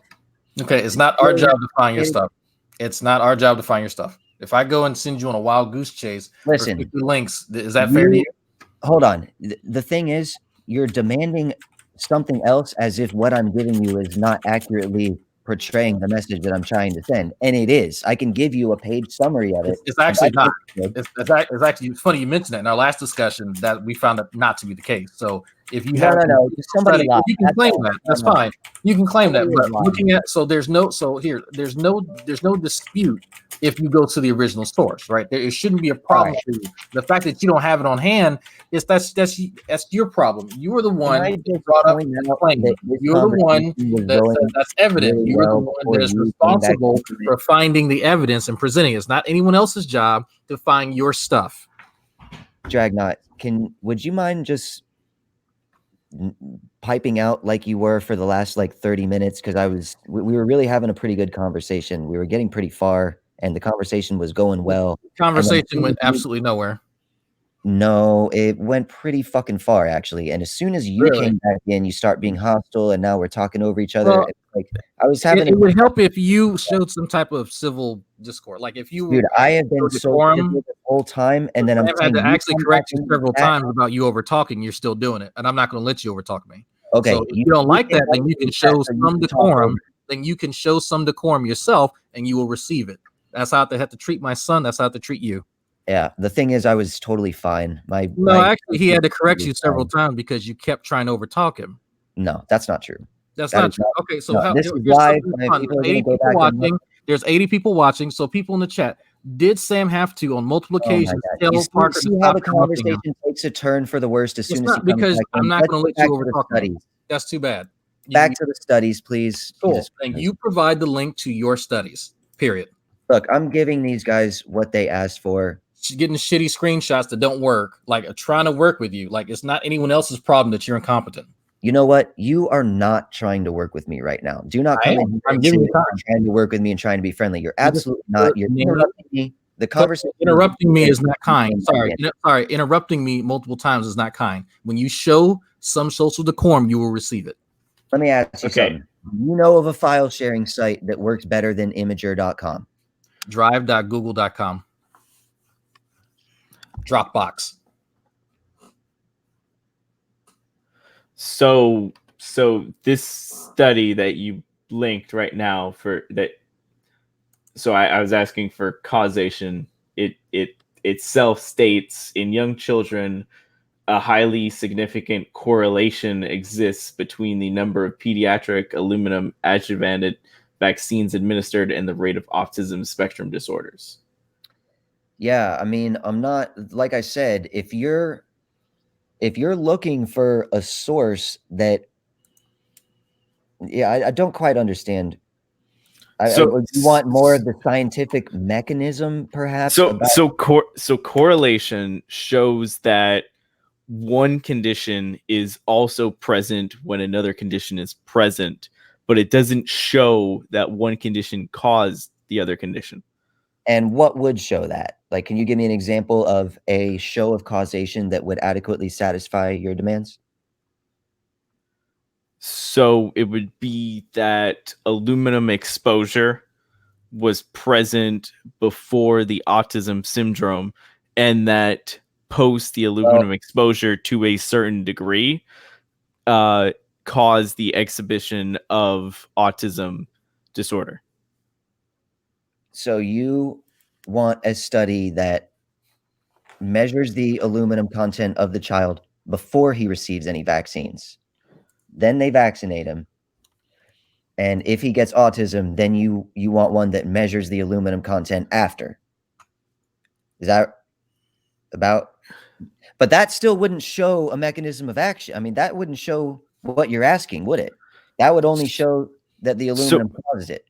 So what I'm saying is you need to show that when this percentage of aluminum makes it past the blood-brain barrier to cause the brain edema or edema, that when you reach this level and this concentration, it causes autism.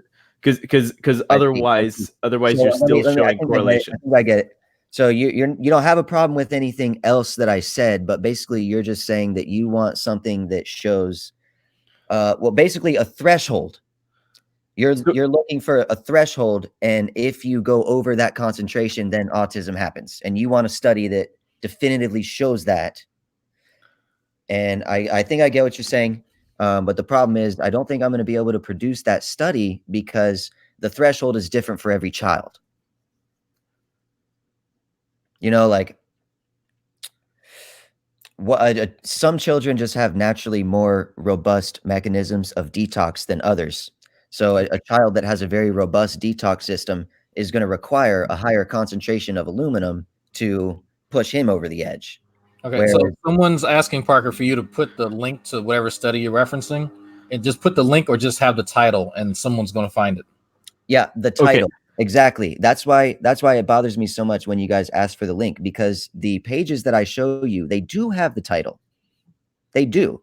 They have the doctor that did it, and they have the journal that it's published in. So that's why it's so frustrating when you guys are. That's fine. Then you can find it and give it to us easily. Then, if it's so, it's already on the page. Okay, so then you can. Okay, so either it's really easy. You can do it ahead of time, right, or right now, or you can just read it out right now, and someone else will go find it. Because I'm not going to go fetch your stuff. I mean, either way is fine. The thing is, I trust the summary of the study that I'm reading. You guys are the ones that want to go read every single word of the study. That's why there's more than the abstract. Well, that's why there's more than that. Scientific articles. Well, no, you barely know their fucking shit.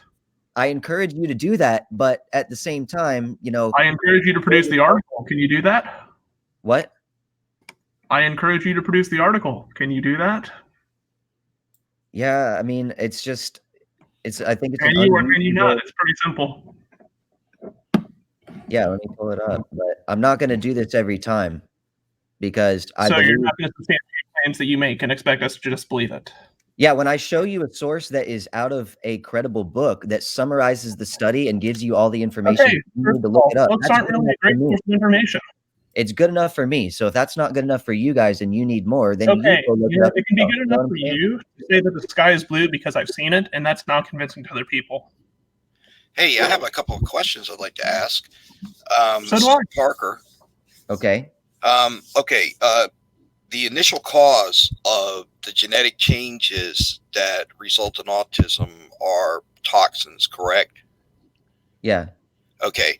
Wait. Aluminum is just basically a gatekeeper, so to speak, and is a conduit that allows those toxins in. It's not the direct cause. Because by saying it's the cause and we should do something about the aluminum, it's the same as saying a gun kills not the person that pulls the trigger, or a key to a car causes a wreck without a driver. Because what you're saying is that we should emphasize more on the aluminum, the heavy metals. But the problem with that is the body accumulates over a lifetime an enormous amount of those heavy metals, with or without anything that we can do about it. Yeah, but autism happens at 18 months. The best thing I could suggest to anyone is to eliminate the toxins. Well, that's going to be almost impossible. So you don't have to vaccinate. What can we do to dilute the toxins, to make them not so strong as to where they cause the genetic changes that result in autism? Okay. Great question. First, though, there are no genetic changes that occur when a child becomes diagnosed with autism. Their genes remain exactly the same. Absolutely no. Actually, that's not are you sure about American Academy of Pediatrics found out. That the American Academy of rapid Pediatrics genetic changes corrupt. You cannot trust them. Okay. Rapid genetic changes due to toxins are the cause of autism. Now we can narrow down these toxins as to which one is the highest risk.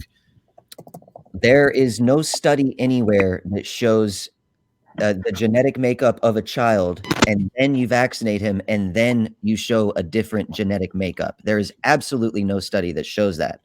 Okay, I will cite a source, but it's up to you to wonder if it's going to be credible or not. Go to autismspeaks.org, what causes autism. Now, they show in one section, it shows a no risk factor for vaccines. That's a total lie. The reason why that people thought. So how do you know it's a lie? They're saying that it was during the same time that kids were vaccinated that they, were diagnosed with autism. And it was more so that over a 2-decade study that they studied that instead of actually studying what actually can cause autism. So now they've narrowed it down after 2 decades of that study to, now we need to start studying which toxins are the ones that cause, that have the highest risk. Because you can't really shut off the aluminum in your brain. You can't remove it. That's not true. I'm not sure where you got that idea from. Because you're going to continue accumulating aluminum in your brain as you live, because that is in almost just an ample amount of things that you consume. All right. I don't mean to sound rude or anything. You're never going to get rid of aluminum in your body.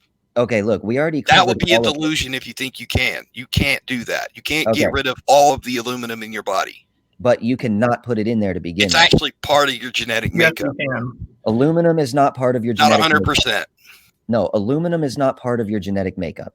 It is when you're born into a world where aluminum is induced into your genetic makeup through the environment. Listen, aluminum is not part of your genetic makeup. That sounds ridiculous. It is when you are born into a world, into an environment that has induced aluminum into your genetic makeup. Everybody in this chat room agrees. It's not a part of your natural genetic makeup. No, not everybody agrees. Everyone has it because we live in an environment where we absorb aluminum. You have no source to back that claim up, okay? Why don't you go get tested for aluminum and tell everybody how much aluminum you have? It's not part of your genetic makeup. Living in today's world, you're absorbing all kinds of heavy metals. Okay. and you're not actually thinking about that. You're thinking of a reason. You're looking for someone to blame because of a reason. Listen, you asked Are you me not aware of like, the presence of aluminum oxides in It's been narrowed down to the reason for autism is rapid genetic change due to toxins, not heavy metals. Heavy metals are a conduit that allow the toxins to slip through. That's true. They are only a correlation, not a cause.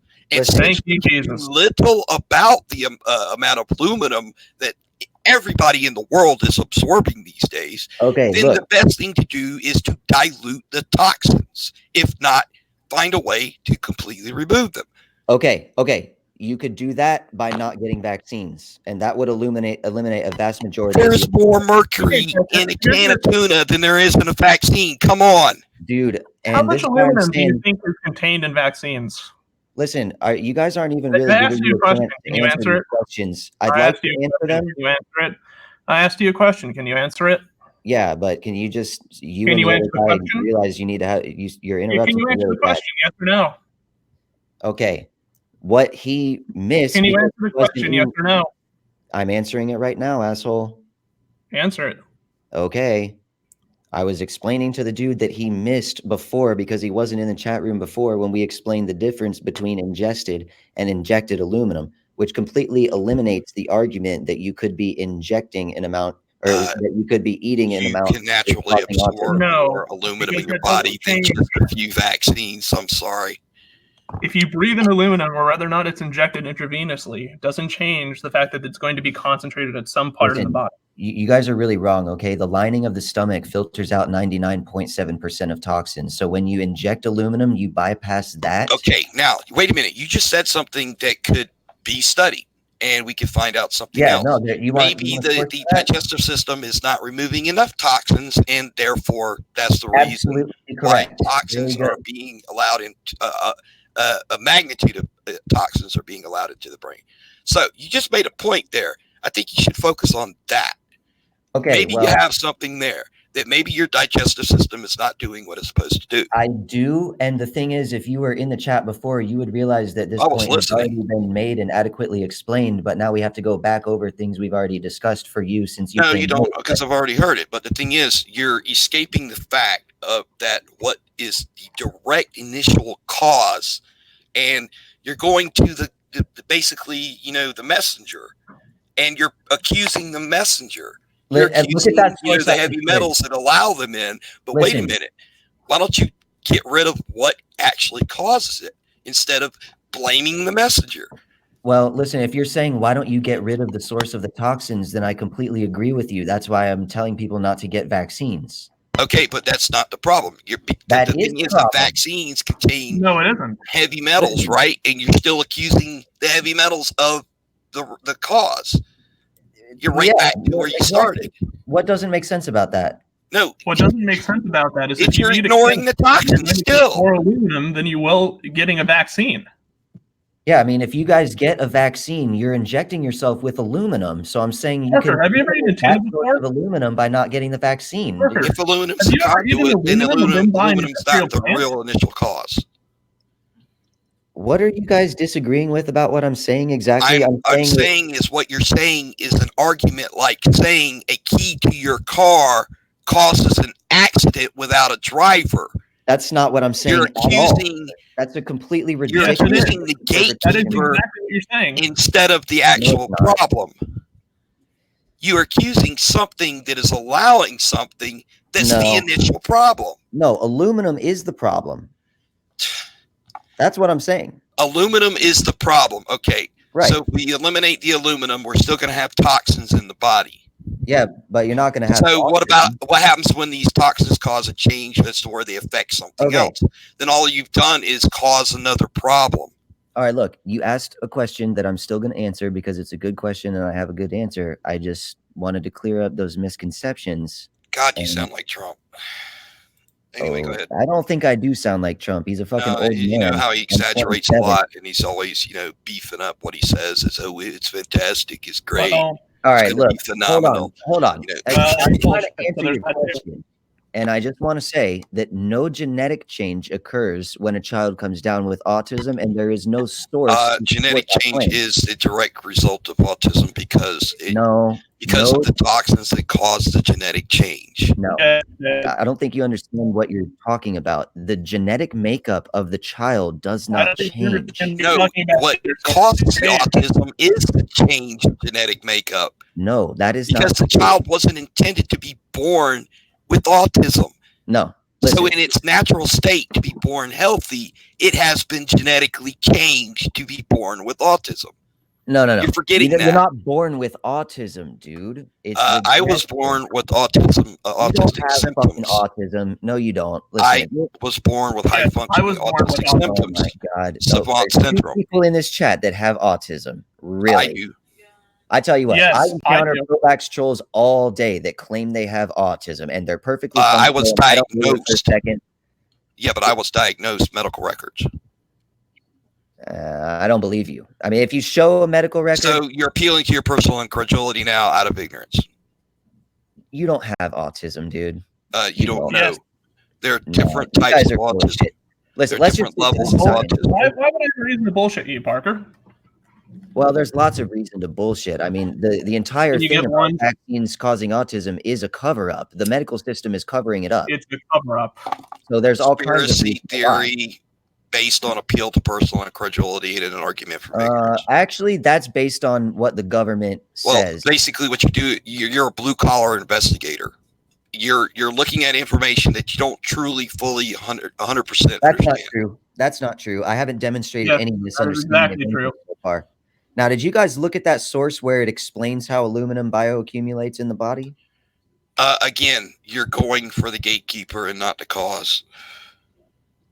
I'm telling you. Let me ask you something. Okay, say this dude is watching over this city at the gates, and there's a bunch of rowdy people out, and they're surrounding the city. Do you think he should let them in? Or maybe if he gets tired of them harassing him and stuff to get in, maybe they should eliminate them or run them off. Which is a better solution? I'm not sure what kind of tangent you're trying to go on here. Well, if you're going to accuse the gatekeeper and put somebody else out there, I'm not as the cause, then they're going to end up doing the same thing. They're going to want to get rid of the cause. All right. Because they're being blamed for the cause. The thing is, I'm not saying aluminum is complaining. I'm just saying that you are complaining that aluminum is the initial cause and it's not. Dude, I don't know. Like, I was having a really good conversation with these two guys, Xavier. Oh, until somebody busted your chops about it, because what I've been hearing is a bunch of bullshit, man. You're telling these people that a correlation of a cause is the cause. Listen, you guys. Who are you, Bill Nye, the pseudoscience guy? Dude, come on. You're not disproving anything I'm saying at all. I'm proving that what you're saying is bullshit. You're not disproving anything I'm saying. You're calling it bullshit. You haven't proven anything to disprove. Okay, well, hold on for a second. So Nestle's been trying to, get this out, and no one's been reading the private chat. So things that he said disprove. First, I looked up the FDA 25 microgram limit. He puts the link there. It's about large volume perennial LVP drug products used in total parenteral nutrition therapy. The LVP is a unit dose container of greater than 100 milliliters. Please tell me which vaccine is administered with a volume of 100 milliliters. No, you pulled up something that is not what I'm talking about. That was a direct reference to something. That is not what I'm talking about. Okay, so about FDA. That was one of your papers. That was something you had mentioned earlier. So the second about the children. No, I did not mention that. You didn't mention. Okay, he can respond. So the second, he says, secondly, his paper with the 5 children having aluminum in their brain. I went straight to the table. The ages of people are actually 44, 50, 22, 15, and 33. The thing is that the abstract only mentions the age of the 15-year-old child, meaning that Parker is saying that these were 5 children means he hasn't read the paper. Okay, here's another thing. If aluminum is the problem and it's allowing these toxins in the brain, then how come only autism is the result and not any other conditions? Lots of other conditions result from vaccine injury, man. Nobody out there. I don't go back to aluminum, because aluminum was a conduit to allow the toxins. I hear you. I don't know anybody that is saying that autism is the only injury caused by vaccines. It's not common. It's not a common thing for a person with autism to have other conditions that are caused from the toxin other than the autism itself, correct? Yes, as I said, it's more common that the person directly has the autism caused by the toxins. I think this guy came in here just to degrade the conversation and just to make me not be able to. What you're saying is, here degradation to being asking questions. Then I get what you're saying. That there's a problem with the amount of aluminum it's causing you haven't answered one of them. The allowance of toxins. I get that, but the problem is that fighting the amount of aluminum in your body is not so simple. Well, sure it is. It is a lot easier to change your lifestyle, your eating habits, your wherever you live in the what climate you live in. It's easier to change your life to live healthier than it is to remove the amount of aluminum that you're going to accumulate in your entire lifetime. This is why I'm getting frustrating, and I say that you're actually degrading the quality of the conversation because this has all already been discussed. Well, no, I'm coming up with a solution that can change the outcome of the amount of people that are autistic based on the lifestyles of their parents and their grandparents and so forth. All right, before they're born. You should really just stop interrupting me so I can explain the things. People would start eating healthier, start living healthier, stay away from as many toxins as they can. Their children are less likely to come out autistic, correct? Okay. Do you guys recognize how this person is basically just talking over me so I don't get a chance to say anything? The point is, dude, you've been talking over everybody else. No, I haven't. 5-on-1, and you guys are ganging up on me, and I can barely even respond to anything. Ganging up on you when you're allowed to speak. Talking. I'll respond to these points, but you have to let me talk. Why don't you respond to the points when they're made? I can't. I don't get a chance to talk. Yeah, you have been. All right. Well, I have a chance right now. For 5 minutes. I'm talking right now. I'm answering the question right now. Okay. He's asking, how do we know that there isn't some other source of aluminum that is accumulating? I didn't say that. I asked how we know there are other conditions caused by the aluminum allowing toxins into the body, because you would think rationally that, hey, if you got some toxins coming into the body because of the amount of aluminum, then we're going to get a whole multitude of other toxins coming in, and that's going to cause more conditions. Listen, but for some reason, it's just magically only autism. You guys actually don't want me to talk because you don't want me to tell the truth. No, I've been listening to you, and it's not the truth. The thing is, why aren't there other existing conditions other than just autism? Because it's magically, seemingly only autism. Okay. I don't know how many other times I can tell you that lots of conditions besides autism are caused by vaccines. I've said that 4 or 5 times. Right, but why one condition over the rest? Hey, let's try this again. Hey, guess what? Vaccines can cause other problems besides autism. Autism's not the only one. So that's the second. Okay. But how come we don't see a multitude of people with autism that have these other conditions along with autism? Well, we do. That's my question. We do. Because, we do. Okay, I mean, there are some implications of other conditions that are because of the autism itself, but Shepard, not directly from a different type of problem. I have an answer. You asked a question, I have an answer. Okay. Jesus fucking Christ. Okay. Lots of other stuff can be comorbid with autism.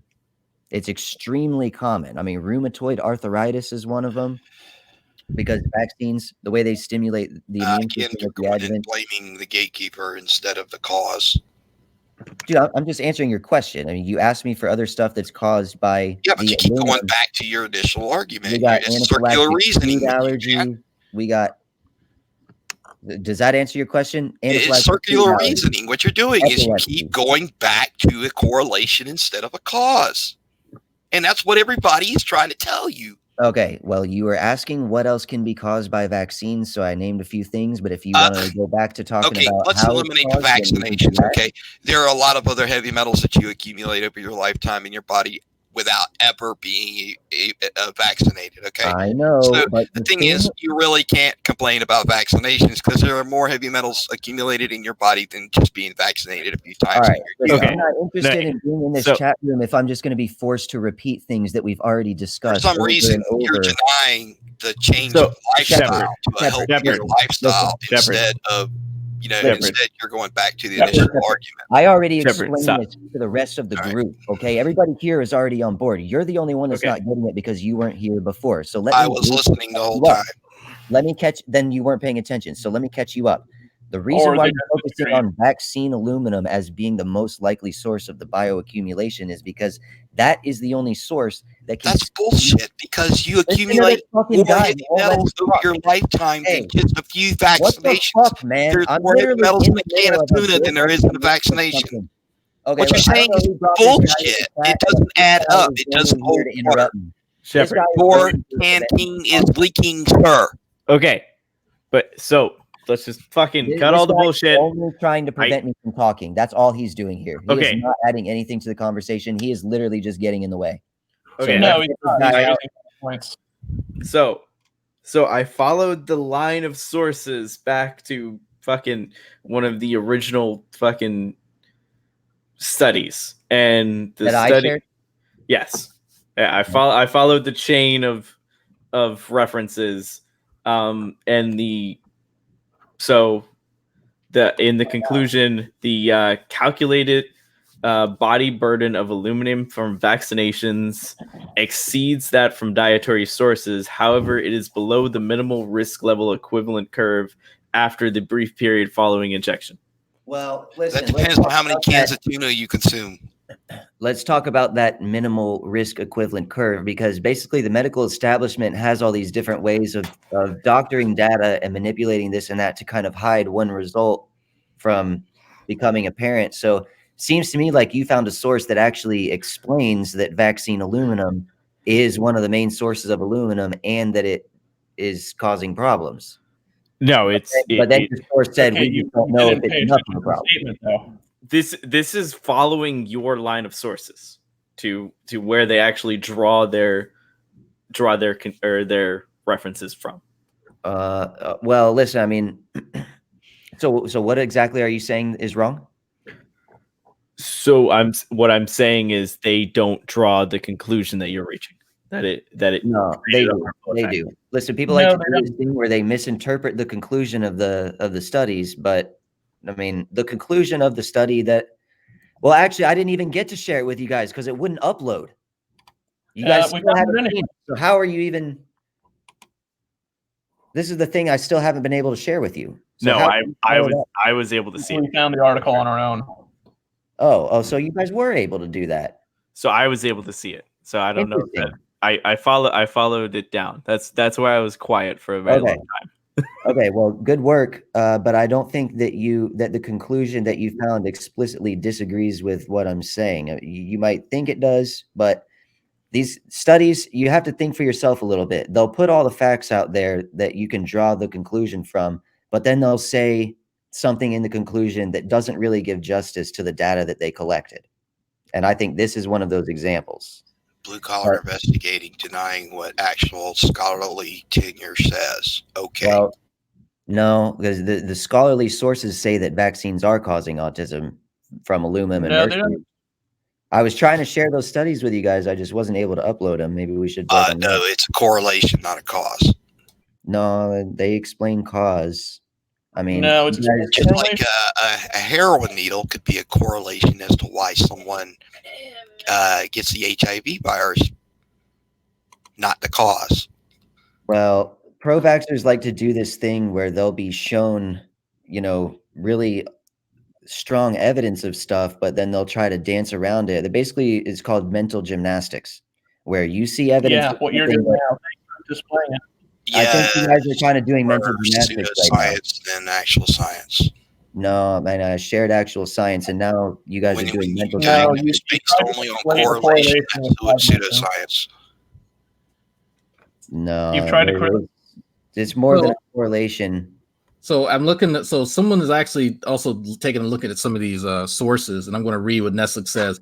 Rational Mind points out that the paragraph before the conclusion also contradicts Parker's conclusion. Even ignoring small sample size, the results support that ASD causes elevated aluminum in tissues rather than the other way around. He got the causation backwards.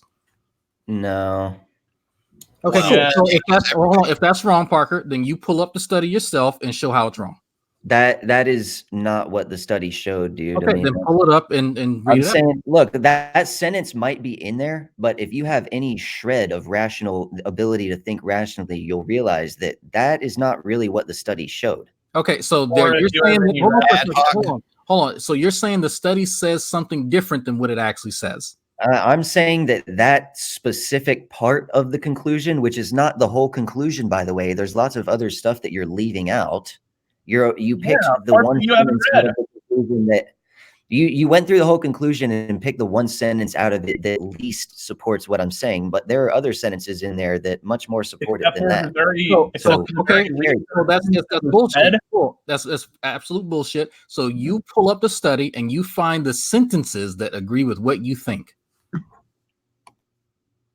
Well, I'm not going to do that right now because I don't disagree with the conclusion that you're drawing. I think you're taking the study out of context. The rest of the study clearly. Wait, hold on. So Parker, do you realize that was a direct quote? I don't realize that. I haven't seen so that. You didn't read it. You didn't fucking read it. Listen, you guys are really good at mental gymnastics. You're really good You're good at mental gymnastics, and you haven't read the article that you're trying to say that it supports your point.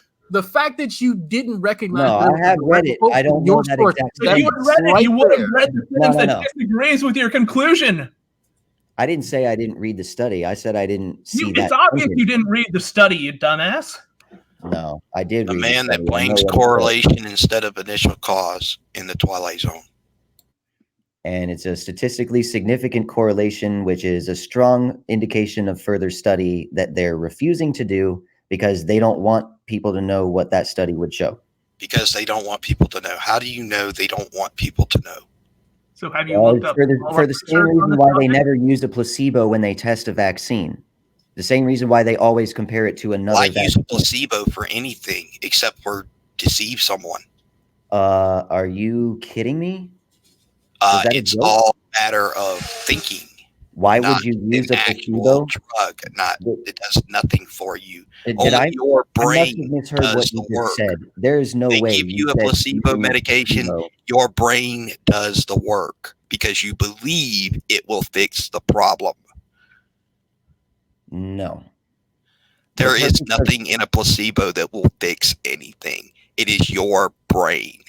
Shepard, listen, are you intentionally trying to derail this conversation? You know what a placebo is? Do you know what a placebo is, Parker?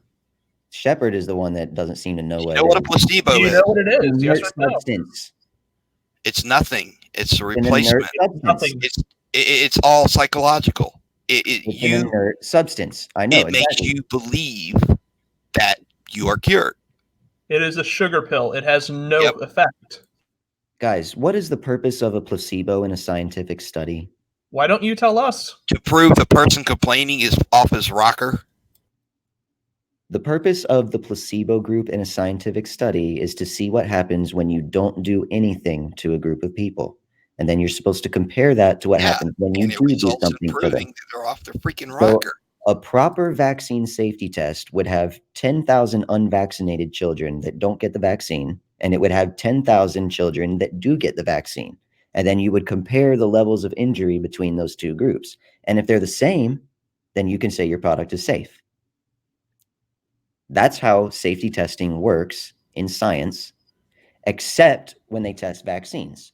Because vaccines are not classified as a drug, they're classified as a biological product, which allows them to skirt a majority of the FDA regulations that would require that kind of testing. It's an alteration of your genetics.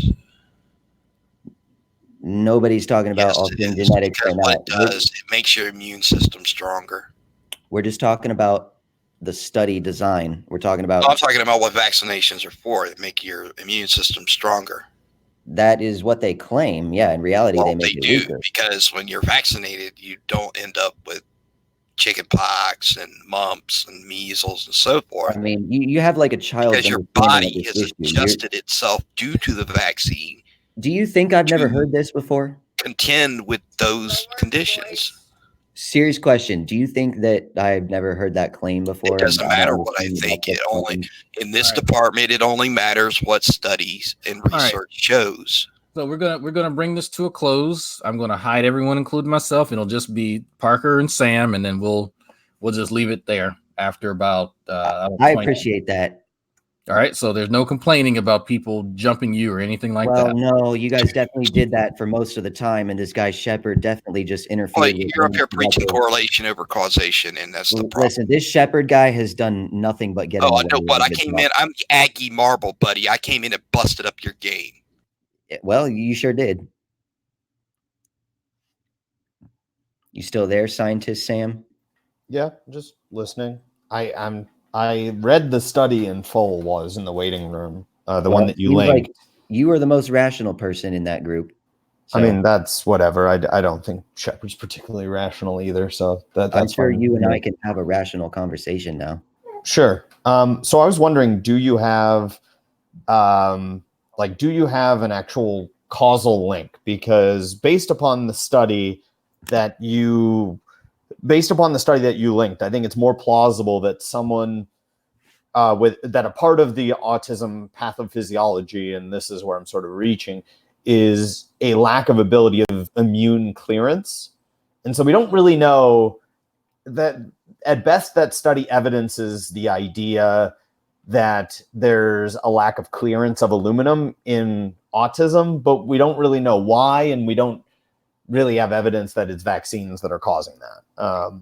That seems to be from reading the study in context. Yeah, no, I mean, I pretty much agree with the lack of clearance that you're saying, because that is exactly what the problem is. Make no mistake about it. Some children have an ability to detox better than other children, and those children will clear the vaccine toxins much more quickly and efficiently, and they won't get as many health problems.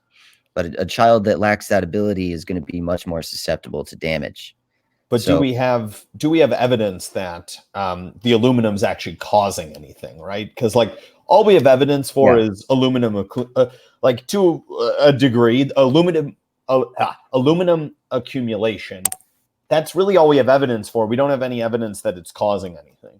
Well, I mean, we know that aluminum is used as an adjuvant, and we know that it agitates the immune system, and it creates basically a non-specific response, right? And we know that autism is an autoimmune disorder. And we know that it's a disorder where your immune system is out of whack. It's doing things it's not supposed to be doing. It's attacking parts of your body that it's not supposed to be attacking. So, I can grant all of that, but that doesn't actually make the specific link between aluminum and the phenotype, right? These are all just that's really what you're outlining, a just so story. Yeah, it doesn't really seem like you have any meat to that the phenotype can be caused by aluminum. All we have is the correlate of aluminum accumulation from one study. Listen, right? I think we would agree that that's hardly definitive in any way. This is why I say people are doing mental gymnastics. Because what is a mental gym? I'm curious what part of that reasoning is gymnastics. I'm genuinely curious, because I think that I'm applying to this the level of scrutiny that I would apply to my own experiments. Yeah, I totally appreciate it. And I mean, basically, if you hear a gunshot and you walk into a room and you see somebody holding a gun in their hand and you see a dead body on the ground that was just freshly shot, then you didn't actually see that person kill the person, but you could reasonably conclude that they just shot that person, even though you didn't see it happen. So I guess basically what I'm saying is, in that situation, you would go, holy shit, this guy just shot that guy. You wouldn't sit there and say, well, maybe there was somebody else in the room and then they left and then they gave him the gun. And no, you would just say, okay, well, looks like that's what's happening. And you would draw the conclusion that you should logically draw, right? So, based upon the evidence that you've provided, it's equally likely that what you're seeing is that you enter a room and you see a Persian rug and you conclude that the Persian rug caused the death. No, right? No, we don't we don't have evidence as to whether we found the actual smoking gun or we found the Persian rug. Look, right? Like that's what I'm trying to disentangle here. And, you know, you can say that you've actually found something that's likely causative, but you haven't. You've just found something that's correlative. No, I think it's pretty causative, man. I mean, we based know upon what, though? Well, I don't understand what you could be looking for that is more causative than understanding that when you inject aluminum into your veins, first of all, you bypass the primary line of defense, which would be the lining of the stomach. Then you bypass the secondary line of defense, which would be the blood-brain barrier, because we talked before how polysorbate 80 opens it up. So right there, that automatically makes it way more likely that the aluminum is in the brain from the vaccines than from the food. Yeah, but you don't have any evidence that the aluminum is causing the phenotype or is a result of a clearance defect. Like those are equally plausible a priori. Well, like, I mean, you need to demonstrate that the aluminum actually causes, like the next chain, I would say, in your reasoning, other than like to convince me, would be that you would have to show that there is, excuse me, a positive indication that the aluminum actually causes these symptoms. Like you haven't stepped out of the realm of correlation. No, I have. Just yet. I have, because I think that we agree that aluminum is used as an adjuvant because it inflames the immune system in a non-specific way. Do you agree with that? Sure, but that doesn't actually say that it inflames it. Like you agree. So you actually stated this earlier, that the niches of immune tissue are different in the brain from the rest of the body. Right. You agree to that. I'm not misstating. Yeah, you have two different immune systems. One's in your brain and one's in your body. They work separately, but they share the macrophages. Well, okay. Can you? They use different populations of macrophage, but that's fine. Well, macrophages from your body can go into your brain. Yeah, but they inhabit a different niche and a different. Like I don't want to go down this route. I can leave studies that demonstrate this, but like yeah, right. But I'm saying that's not important. The thing is, right, is that you've just said like, oh, it causes an immune response, but you haven't demonstrated that it actually causes the symptoms. Right, like because I agree, right? Like aluminum is added in there as an adjuvant, right? That's not something that we disagree on at all. But something that you haven't actually demonstrated is that when aluminum is present, that it's actually having a causative impact. Right? Yeah, well, like on the brain tissue. That's what I'm looking for. Is like what is the because the only evidence you have is accumulation, but like. That's also, you see accumulation of aluminum in the study that you cited. They also mention that it happens in Alzheimer's disease, and Alzheimer's disease is probably not caused by vaccination. Could be, partially. I mean, Alzheimer's is an accumulation of aluminum in the brain, which is similar to what happens during autism. No, that's a phenotype of Alzheimer's. Alzheimer's is a result of the aggregation of tau bundles. So like that's we have a much better causal account of Alzheimer's than we do of autism. I'm asking like what's the actual causal account? You haven't provided any evidence that it's aluminum that is causing these things. I do. At best, all you've said is there's a lack of the strongest case that you have is there's a lack of aluminum clearance. You've been kind of talking over me. Can I say something? Sure. Okay. I just think that I got to go back to the mental gymnastics point. I mean, we understand that aluminum is getting into the brain. We understand that aluminum is an adjuvant that elicits an inflammatory immune response. We came to that consensus. And then we also understand that autism is an overactive immune system. It is an inflamed immune system. So we know that autism is that, and we know that aluminum causes that. And then still you're trying to say, oh, but we don't know that aluminum causes the autism. And I'm telling you, that's mental gymnastics. That's the same as when you walk into a room and see somebody with a gun in their hand and a freshly shot body, and you say, well, we don't know if he shot the guy. There might have been something else. And then you sit there trying to come up with another explanation that might have happened, even though there's a much more likely explanation right under your nose. Not at all. I mean, by your logic, we know that resistance training causes an inflammatory response. So if a child experiences any resistance, which like they do because they grow a lot, you know, and they have inflammation from a lot of different sources, like it's just as likely that it comes from the aluminum as it does from different sources under your own account. You need the actual specific effect of the aluminum, which you haven't established, right? Listen, man, we may have gotten to a point where you're just going to have cognitive dissonance and you're not going to be able to logically proceed to the conclusion. Well, I mean, you can't even logically read your own study. So, I mean, what's the... Yeah, I'm not sure if that's even true what that guy was saying. And the study shows what I think it shows. I have it in front of me. They don't make any claims. That line might be in there. They throw stuff in there to kind of cover their ass and say, well, we don't know if this is the cause. But if you think for yourself about what the rest of the study is telling you, you should logically conclude. So do you know the authors of the study? I think that was Geyer. I think it was Mark Geyer that did that one. No, but my point... That wasn't Geyer? So obviously you haven't corresponded... you haven't corresponded with the authors. No, I have not corresponded with the authors. Dude, of course not. Listen, like, I mean, are you... Well, let me actually ask a question then. Are you psychic? No. But I can read what they said. See, I can read what they wrote. Someone's motivation without some sort of crystal ball then. Because, like, you're just... Like, I'm sorry, but these are just assertions on your part. This is the logical conclusion that any rational person without some type of bias forms. I mean, I disagree with that. Well, you probably have some type of bias. Would you say that you have some type of bias as well then?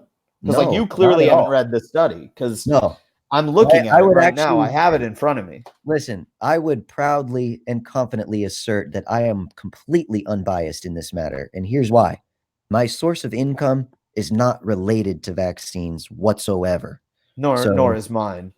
Okay, well. So big whoop. Neither of us make money off of vaccines. So then why are you so averse to the idea that they may actually be bad? Because we know I'm not. Times in history where, I mean, look, they used to think cigarettes. I just said I'm not. Okay. I'm like asking you for actual evidence. Like I'm just applying to this. Demanding. I think I've actually given you adequate evidence. No, you haven't. What's going on? I'm telling you haven't. Right. I've outlined the specific requirement that you would need, and you're refusing to do that. Right. Like my income doesn't depend on vaccines. The specific. I don't do vaccine research, so I have no vested interest in any of it. I'm just applying to it a basic level of scrutiny I would apply to my own studies. I think you're applying a little more scrutiny than is necessary or reasonable here. I think that you're just wrong and you're intellectually lazy. Okay, well, I don't see how you could avoid the conclusion that I have come to here. Other than if you're trying. Well, it's simple. The reason I'm able to avoid your conclusion is because you have not provided what I believe to be a sufficient causal account for aluminum causing the phenotype. You've noted a correlation in 5 individuals where we don't really, that doesn't indicate anything. Like that's such a weak correlation that it hardly even, like the fact that I'm even addressing it is like kind of a gift to you, right? No, not at all. It's a totally valid point that any rational and critically thinking person would go, that is interesting. Maybe we should look into that a little more. But for some reason, you seem to want to go, oh, well, we don't know if that's you haven't explained the exact mechanism. Like apparently because I didn't ask for an exact mechanism. I would even just ask for like something causal, right? Like you give some, an animal population the same amount of aluminum, but just aluminum, and see if they develop, autism type symptoms or, neuropathologies that would resemble it, right? I'll even take that as like a plausible jumping off point. And it's just a jumping off point, but that's all I'm asking for. Is that unreasonable? No, that's not unreasonable at all. That's actually perfectly reasonable. But the thing is, they are refusing to do those kinds of studies because they're afraid of what it would show. So I can't. Okay, so you're just appealing to, all you have provided here is an appeal to motivation.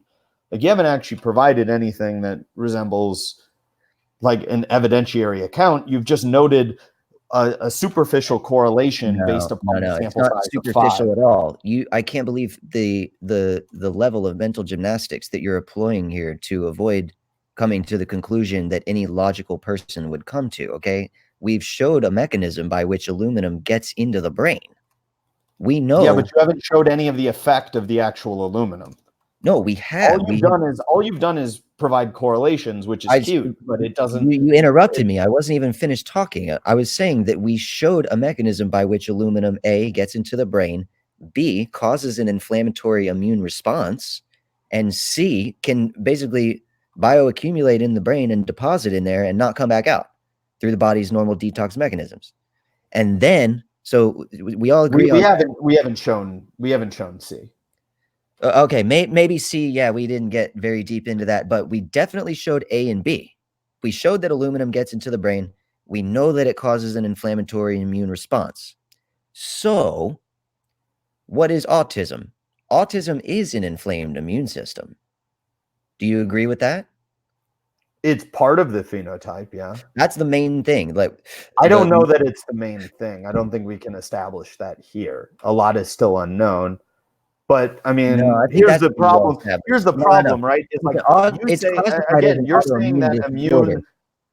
saying that immune response is necessarily that immune response is necessarily actually linked to the pathophysiology, and you haven't demonstrated that, because there's multiple immune subtypes, there's multiple immune responses. So you have to actually note that this is. You have to actually establish this is causing the symptoms that you're alleging. Yes, you do. No. Yeah, you do. This is what, when I was saying before, how you're demanding an unreasonably high level of evidence here. Okay. Well, let me walk you through the chain then.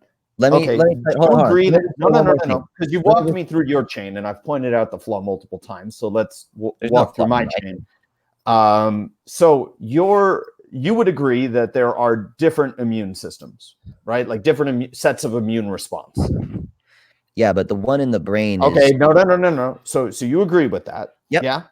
Okay. Yep. So you would agree that we cannot equate one type of inflammation response to another just a priori. We cannot equate one type of immune response to another.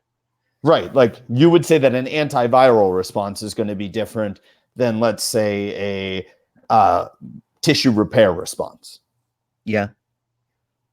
Okay. Then slightly. And we don't understand how, though. We don't really understand how. Okay. So if you don't understand how, and I'm asking how.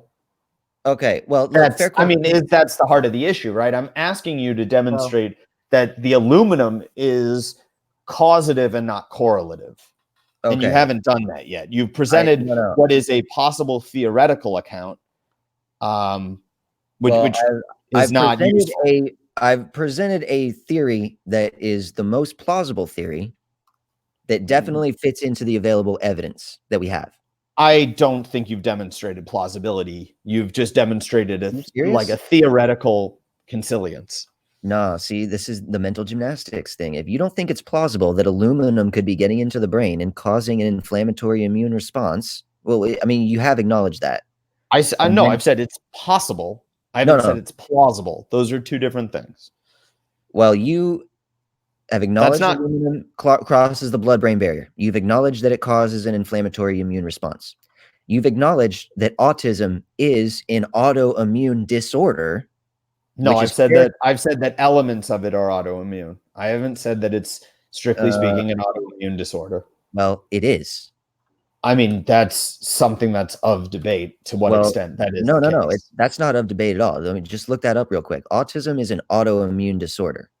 No, I've acknowledged that there's autoimmune elements to it, but it's also neurodevelopmental. It's an autoimmune disorder. I mean, you can assert that, right? But you need to actually demonstrate the causal link. You haven't demonstrated that. All you have is a study that says, well, there is a correlation among 5 subjects. Okay, are you really going to make me dig up a source to prove to you that autism is classified as an autoimmune disorder? I mean, I don't think you need to actually. You need to actually demonstrate that that's not even, like I said, that's not even important to your case. What's important is just the basic link that the aluminum causes the neurodevelopmental symptoms, and you don't have that.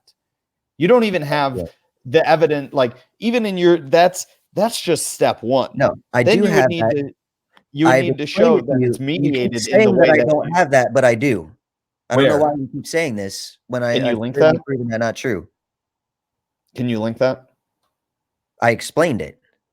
Oh, explaining it is not an actual study. Well, I linked a bunch of things that you can use to come to the same conclusion that I did. I showed you the paper that explains how aluminum is deposited into the brain and how that's different from ingesting it. I showed you the paper that showed that children or people with autism, when you split Well, their there are brain, no children in that study, first off. You see how I corrected myself and said people? And then you still have to interrupt me to make a correction that I literally just made? I mean, look, I'm just trying to help the audience here. That the elevated level of aluminum in the brain is correlated with the symptoms of autism. Do you understand that a correlation is not a causation? Yeah. Do you do we agree on that fundamentally? Because you keep citing a correlation of 5 people as if that means anything. God damn, listen, man, this started out as a really logical conversation, but it's not very logical anymore. It's devolving rapidly. Well, I mean, that's because you I've outlined what I think. I'm saying the same thing I've been saying the whole time. I'm just trying to explain you've outlined something that clicks for you because it's not clicking right now. You've outlined something I understand your explanation, but it's a completely theoretical account. There's not an empirical account. Sure. Just like it would be theoretical to say that the guy shot the dead guy because you didn't actually see it. You don't know what happened. No, maybe the guy shot himself. No, again, it's theoretical in the sense that there was a Persian rug in the room. No. You know what Occam's razor means, right? Yes, I know what Occam's razor is. Occam's razor, yeah. The simplest English, not your first language. I'm just asking. The simplest explanation for something is usually the most logical one. Yeah, if it accounts for the entire set of data. And it seems pretty logical that injecting a metal that is known to cause an inflammatory immune response might cause an inflammatory immune response, which might manifest as an autoimmune disorder. How does that not make sense? Because, and I've stated this again, that not all immune pathologies let me try a different one. Hold on. Right? You haven't proven that it causes the actual immune pathology that we're talking about. You've just sort of asserted that it's the same immune pathology, whereas one is doing an adaptive immune response and what is an autoimmune response. Those are two vastly different things, but you're asserting them as the same thing. And so that's where you need to actually bring in something more detailed than your say-so. You're looking at a dead body that has a bullet wound into the head, and you're trying to say, well, let me see if there's something else. You can keep making this analogy. It's not becoming more convincing. Do you have the actual data? If you don't have the data, I'll accept that you have a theory behind this, but that theory doesn't plausible theory that is definitely. I would disagree. Plausibility doesn't mean anything. Okay. You need to actually have this is just semantic that you I understand that you think it's plausible. I understand that, right? That's clear to me. I'm trying to get you to convince me and someone more than me that it's actually plausible. And I'm highlighting something that you agree you haven't demonstrated. So where are we? The thing that you're asking me to demonstrate is something that cannot be demonstrated. Because I asked you before, I said, what specifically can I show you that you're asking for? And you said you're looking for a measurement, basically. A concentration that can be measured. And once you go over that concentration, autism is triggered. And I explained to you. That's not what I asked at all. Okay, well, that's somebody else asked that. What are you asking? I just want to highlight something for 1 second. You have continually launched these random, passive aggressive personal attacks, and you're not even listening to what I haven't. I have not done any personal attacks. I don't know anything about you. How can I make personal attacks? I mean, you're just asserting that I'm being unreasonable. You're asserting those are just personal attacks. No, that's not an attack.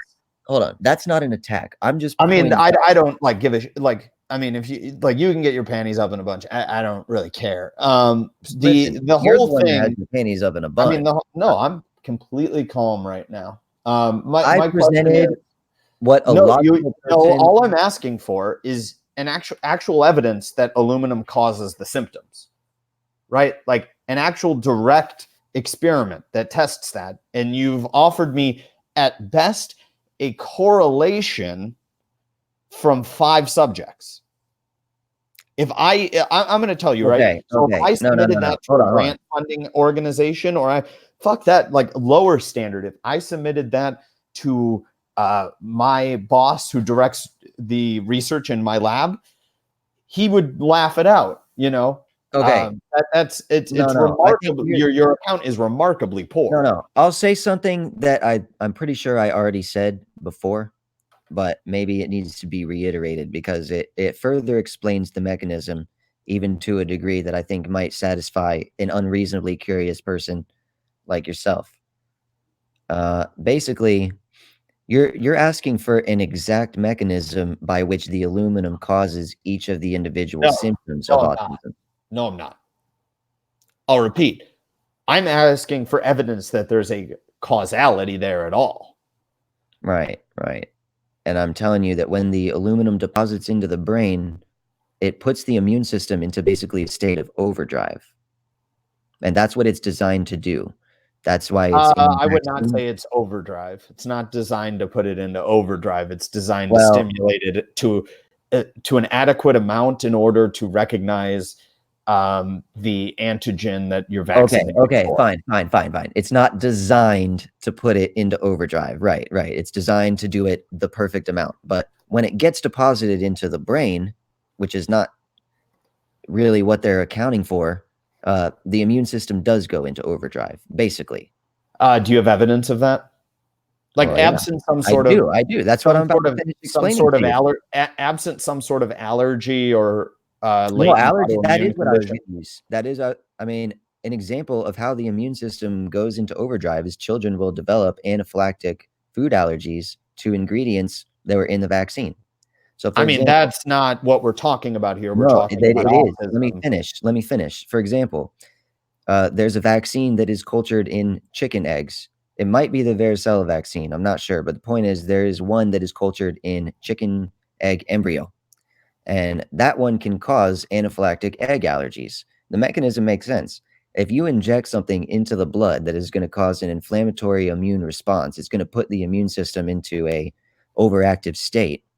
And then you also inject toxins into the blood at the same time, the immune system is going to basically overreact to those toxins in the blood. So if the toxin that's in the blood in question is part of a chicken egg embryo, then you will form it in overactive immune response against egg embryo. And you will stay that way because the aluminum stays deposited in your brain. So then when you eat eggs, it can elicit an inflammatory response from the immune system. I don't think that people have... I mean, if you can find me a paper that establishes that aluminum causes egg allergies, I would be shocked. It causes... I'm telling you how it puts the immune system into overdrive, and I'm giving you examples of all kinds of things that can be caused by that. That's not... I'm not asking for examples of... Like, this is why I said it's a distraction, right? Because I'm not looking for... examples of all kinds of things. I'm doing my best to answer your question. Come on, man. I let you get through the explanation. Yeah, I think it was a pretty good explanation. And no, I mean, I understand that you think that your explanations are good. Like, I accept that. So you don't need to say I think I was wrong. Okay. Like, do you want to just lecture the audience then? Because like you're not letting me even get a sentence out, and I let you get through your whole spiel. It seems like you just keep trying to like make these attacks against me. I'm not making any attacks against you. When have I said anything about you personally? All right. Do you disagree with my explanation for how a vaccine can cause an anaphylactic food allergy? I'm asking for, like, I don't think that that's important at all. Well, I'm trying to explain to you. But like, I'm not interested in an anaphylactic. You're asking me again, would you agree that food sensitivities are different than something like autism? Yeah.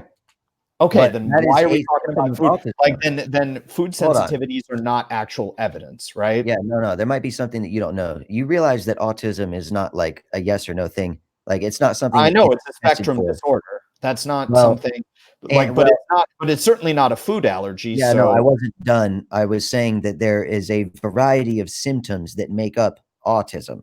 Autism I know that. symptoms.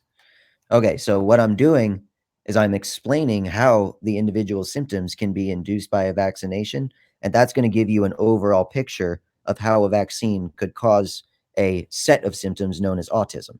Well, I mean, you've outlined a bare possibility theoretical account absent evidence. I will acknowledge you've done that. I wouldn't say it's absent evidence. I mean, we know that 1 in 13 children have anaphylactic food allergies nowadays, and this is a brand new thing. That ask your grandparents. There was no 1 in 13 anaphylactic food allergies. My grandparents are dead, and I don't do as many drugs as you, so I don't think I can. Well, guess what? 5-year-old kids that have anaphylactic food allergies aren't doing drugs. I didn't even get a chuckle out of that, man. I thought that was pretty funny. I didn't think it was that funny. No, sorry. Because I'm trying to explain something serious to you, and you're really being kind of adverse to it. I mean, I really feel like you're also not. I mean, I understand that you think that what you're explaining is extremely rigorous, but I've outlined what is like pretty clearly a reasonable standard, like a bottom level standard, which I don't think you really have. Because I mean, you can say that, but one of us works as a research scientist who has to evaluate these. So now you're going to appeal to authority. Okay, what is that bottom standard? Dude, you've appealed to the fact that you took high school AP statistics. That's not appealing. That is appealing. Listen, what is the criteria that you think that I have not met? You have not demonstrated that the initial insult of aluminum causes neurodevelopmental symptoms. I absolutely have. How? I explained they deposit into the brain, they elicit an inflammatory immune response, which becomes permanent because the brain can't clear the aluminum out of it. I even went into detail and I explained how macrophages in your brain will pick up the aluminum particle to try to destroy it, but then they won't be able to because they can't destroy metal. And then eventually the white blood cell itself dies. And then another macrophage comes and picks it back up. And that cycle just keeps happening over and over again. And the aluminum particle... That's a theoretical account. That's not the actual account. Right? Like you have not... No, I think that's pretty well understood. I'm saying that based on a book that I read called How to End the Autism Epidemic by J.B. Hanley, where he explains the whole process. That's not peer-reviewed. So why am I going to take that seriously? It is peer reviewed. It absolutely is. He cites peer reviewed research papers. Dude, he cites papers that are peer reviewed, puts them all together, and forms a logical conclusion that any rational person would agree is absolutely the best theory that we have right now. It's certainly a lot better than what the medical system has. Look what they're saying. They're saying it's genetic. Well, that's bullshit. Where are all the baby boomers with autism? And why are all the... I mean, I don't like personally, like we don't need to refer to what anyone else says. You should be able to argue your case. You haven't argued it at all. No, I have argued it. You're saying that I just haven't argued it to a degree that is satisfactory to your standards, which I perceive to be unreasonable. Now, how so? Because I mean, like what I'm outlining is what is probably the bare minimum, which is okay. If we give, you know, if you just say like, you know what, they haven't done the experiments and I'll get back to you. Then I think that we're past this impasse. I really don't like it when you ask me a question and then I start to answer it and then you interrupt me. Then you really don't like yourself because you do it a lot. No. What was your question that you asked a second ago that I was answering before and then you interrupted me? I had an answer to it. I just don't remember what it was. You asked me about you asked a good question just a second ago. What was it? I mean, the whole thing is like you don't have. I mean, I don't think the question is. I remember what I was saying. I remember. Let me get back to it. I was saying that I'm perceiving that the level of evidence that you're requiring here to actually be unreasonably high. I perceive the case I've made to be far more likely of an explanation than what the medical system is saying. So look, but your perception. My point here. Hold on, I'm not done. Please let me finish. It may be that I have not met your standard for what constitutes evidence of causation, but I bet you'll at least agree that what I'm saying is far more plausible than, oh, it's genetic. Well, I don't think anyone's arguing that it's purely genetic. No, they are. They are. No, That's they what aren't. the system says. I know autism spectrum disorder researchers. The system says it's genetic. That's their official explanation. I'm telling you, man. I'm telling you, I can email someone who has published on autism right now. I rotated in his lab. And what are they saying is the cause then? It's a mix of environmental exposure and genetics. And genetics, right. But they're emphasizing the genetic thing. No, his research project actually emphasized gene expression patterns and exposure in the blood. Okay, well, the gene patterns are irrelevant. The exposure is what's relevant. So if they're studying both of those things and they draw a meaningful conclusion, then it's probably more because of how they're studying the toxins. Because what do you base that off of? Well, I mean, the idea that autism is genetic is complete bullshit. If you based upon what?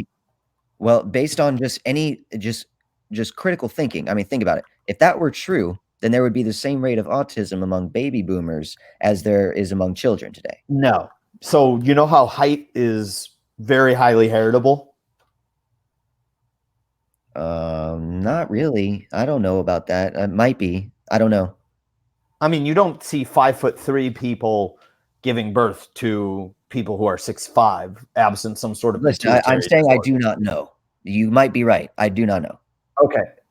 Do you understand? I mean, then this analogy is not going to work on you because you're utterly uninformed. I mean, I don't know. I haven't seen any sign. I don't want to just make that assumption just because you said that. That would be it's well known that height is a highly heritable trait, right? Okay, sure. That's a very well-known thing. All right. So we know, right? Short. I'm super tall. I mean, we know that, but we also know that human height has changed through history. Okay, well, whatever. Right. What's your point? So, like human height, people were shorter 500 years ago than they are now. And the reason for that isn't the reason evolved. Listen. I'm not saying that the human height has changed. Okay, maybe it is determined by genetics. I'm not giving you any pushback on that. Let's assume that's correct. First of all, are you going to let me finish my example? I'm just keeping this in mind for the next time that you complain about me interrupting. No, I got only halfway through of explaining the concept that was the answer to your question. I thought you made the point. I didn't make the point. That wasn't even I didn't even get to halfway through the point. Okay, finish. So we know that height is highly heritable. And we also know it's a broadly agreed upon historical fact that an anthropological fact that humans were shorter 500 years ago than they are now on average. I don't believe that's a broadly accepted fact. I did not know that. Okay, well, it is a broadly accepted fact. I can pull up sources for it if you want me to. I'm not going to agree with that, but let's assume it's true for the sake of the conversation. I mean, we know that that's an actual thing. I'm actually surprised you don't know that. Let's assume it's true. The genetics didn't change there, right? Like there's not an appreciable evidence. They absolutely could have, because if you're telling me that, come on, man, you got to let me get through the explanation. You asked me a question. No, I didn't. There was no question. There was no question mark. Genetics didn't change there. Okay, fine. Finish. That's not a question, you fucking idiot. Like, no, God damn. Sure you asked a question. Okay, finish. I didn't. I'm literally telling you I didn't ask a question. Okay, finish. So I don't know why you're insisting on starting this argument. I mean, no, go ahead and lecture us, because like clearly you do not care what anyone else has to say. Well, I mean, you said no. Go ahead. I don't care. Right. Like, let's I'm talking. talking. Oh, you see how annoying that is when you don't actually get through something. Okay. So we have height is highly heritable. We know that height has changed over time, but that the genetics has not changed commensurately with the amount that we've gotten taller. Bullshit. So we have something that you can look at population studies, man. If we know that taller, then our genetic makeup changed accordingly. No, because there's an important environmental impact there. People get more access to more calories during critical developmental periods, so they grow taller, right? Right. Like no. They don't grow. No, you understand evolution and natural selection. Natural selection selects for the taller genes, so the genetic makeup of the population does change. There's not evidence that has changed commensurate with the amount that the height has changed. This is the very. Can you provide me the? I'm actually really interested. Could you provide me the paper there? Yeah, look at the original paper that Darwin wrote when he explained the theory of evolution. He explained that if there is a trait that is preferable among a population, that it will be selected for environmentally because those organisms that have that trait will be more easily able to pass on. Height's an example of stabilizing selection. So we know that. Yeah, I agree. Whatever type of selection it is relevant. Okay, like stabilizing selection though doesn't mean that you're only selecting for the far end of the distribution. Okay, right? But like I want to be clear about what I'm saying. To be quite trivial here, short people get laid. Like, oh my I don't God, dude. Listen. Hold on. You said that if the population becomes taller over hundreds of years due to, say, being able to reach more calories, is the example you gave, which is a great one, then a genetic change in that population has occurred. No. You're trying to say that no genetic change has occurred. How does change to environment equal change to genetics? I explained that the environment will select for the preferable set of genetics. Mowdy, can you turn that down? Mowdy, you're echoing. But no, I mean, the point is that like you haven't demonstrated that there's a chance. Like I'm giving an example of something where the genetics stays the same. I mean, we could go even more. You are go even more wrong. I'm not going to allow you to say the genetic makeup of the population has not changed as they've selected to be taller. They in fact you haven't demonstrated that they've selected to be taller. You've just asserted that. This is the example that you gave. You said. No, I didn't. Wait. Stop interrupting me. No, I never said that people were selected to be taller. You just read that in. You gave a specific example of being able to access more calories from being taller. No, because you have a higher you can reach more fruit and trees. I did not say that. I said that you did. This is a recorded thing. Yes, you fucking did. I'm telling you. Well, maybe you misunderstood me. So I'll repeat what I said. What I said is that they got taller because they had more access to calories, not in order to get more access to calories. So if you misheard me, I apologize, and that's fine. Okay. Well, when you're talking about a population becoming more tall over the course of a couple hundred years, you're talking about natural selection. No, I'm not. I mean, in the context of being able to eat more fruit, yeah, you are. No, that's not what. Okay, do not understand that it has nothing to that height has nothing to do with access to food. Of course it does. No, Absolutely it doesn't. Genius. If you're taller, you can reach higher up into more trees, can't you? Well, genius, that's not the major source of calories in the past 500 years. Oh my God, this fucking guy. Like, are you conversation really evolved and became completely illogical in the past, like? Well, I mean, can you explain to me where like there's this massive selection for tree fruit in Western Europe in the past 500 years? I'm going off the example that you came up with, which is being taller and having access to more calories. And I explained how that would be a way that you might be able to reproduce more. Because if you can reach more fruit and you get to eat more, and you're intaking more calories, that increases your likelihood of reproduction.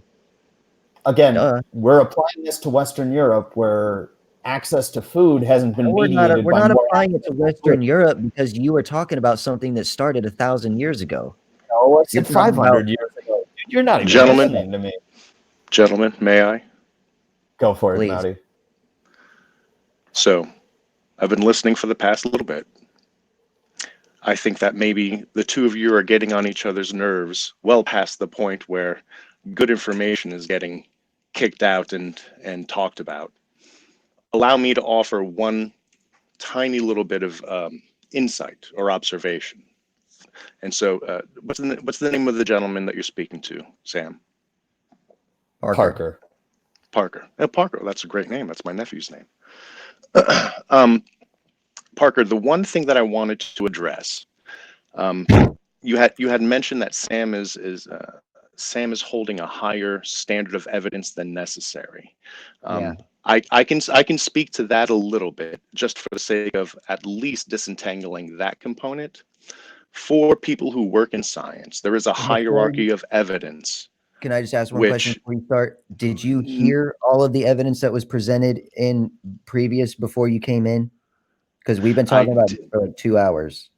I know, and that's why I admitted that I've only been able to listen for the past half hour. I'm going to give you. I just want to make sure that you know all of the evidence that has been presented to Sam, because I don't think you actually heard all of it. I'm going to assume that you're correct, that I didn't hear all of it, but I'll assume. So how can you determine whether or not he's being unreasonable or not by demanding a certain level of proof if you don't know what he's been given? Because regardless of the specifics of evidence used in this particular occasion, what I'm about to talk about is how evidence is used in general. Is that fair? All right. Okay. With that said, for people that engage in science, myself included, I'm right now in my lab. We have a high. Say that again. You look very professional. I don't normally look this good. This kind of dress standard doesn't normally happen in the lab. I also have to lecture after work today. So thank you for the compliment. There's a hierarchy of evidence that scientists use, such that like things like anecdotes are at the very bottom. Somewhere in the middle or like observational correlational studies, which epidemiological studies fall under. And then above that, right, nothing can be inferred about causation until an experiment is done. And that's just the general rule of thumb of how statistics are used. Correlational statistics versus inferential statistics, as compared to descriptive statistics. From what I've heard, and I'm admitting I've only heard the last 30, 40 minutes of it. Sam wants to hear evidence that fits the cohort studies, randomized trials version of evidence, because from experiments, causation can be inferred in a way they can't from correlational observational studies. So I just wanted to disentangle the notion that that standard is a idiosyncratic standard that Sam happens to be applying. I'm here to attest to the fact that this hierarchy of evidence that Drag is showing right now is a standard that we not only follow, but I teach in my courses. It is just the super basic hierarchy of evidence. And I'm willing to admit, based on what I heard, and I'm also admitting that I didn't hear everything, it seems that the evidence that you have provided falls in the epidemiological correlational part of the hierarchy. Sam is asking that you cross the threshold from correlational statistics and inferences to causational ones, and only experiments facilitate that. Okay. So that's the only. By the way, thank you very much for letting me say all that. That was a really good explanation. I think that actually did pretty much clear it up. And I have an amazing response to that is probably going to surprise you. Now, are you aware of the fact that... Hold on a second. I want to say that I need to listen offline, but I am going to listen. And thank you again for letting me get my piece in. And okay. if you want to continue this conversation with me, you can get my information from Drag. I really want you to hear what I'm about to say. Okay, I'm going to stay on to hear what you have to say, and then I'm going to bounce after that. All right. Well, basically, I was just going to say that that was a really good explanation of the hierarchy of evidence. And I wanted to point out that the reason why I perceive that the evidence I was using is adequate is because that is actually all the CDC uses. They are only doing epidemiological studies. So I assumed that was an appropriate level of evidence based on that. And if that's wrong, then you guys might be right about that.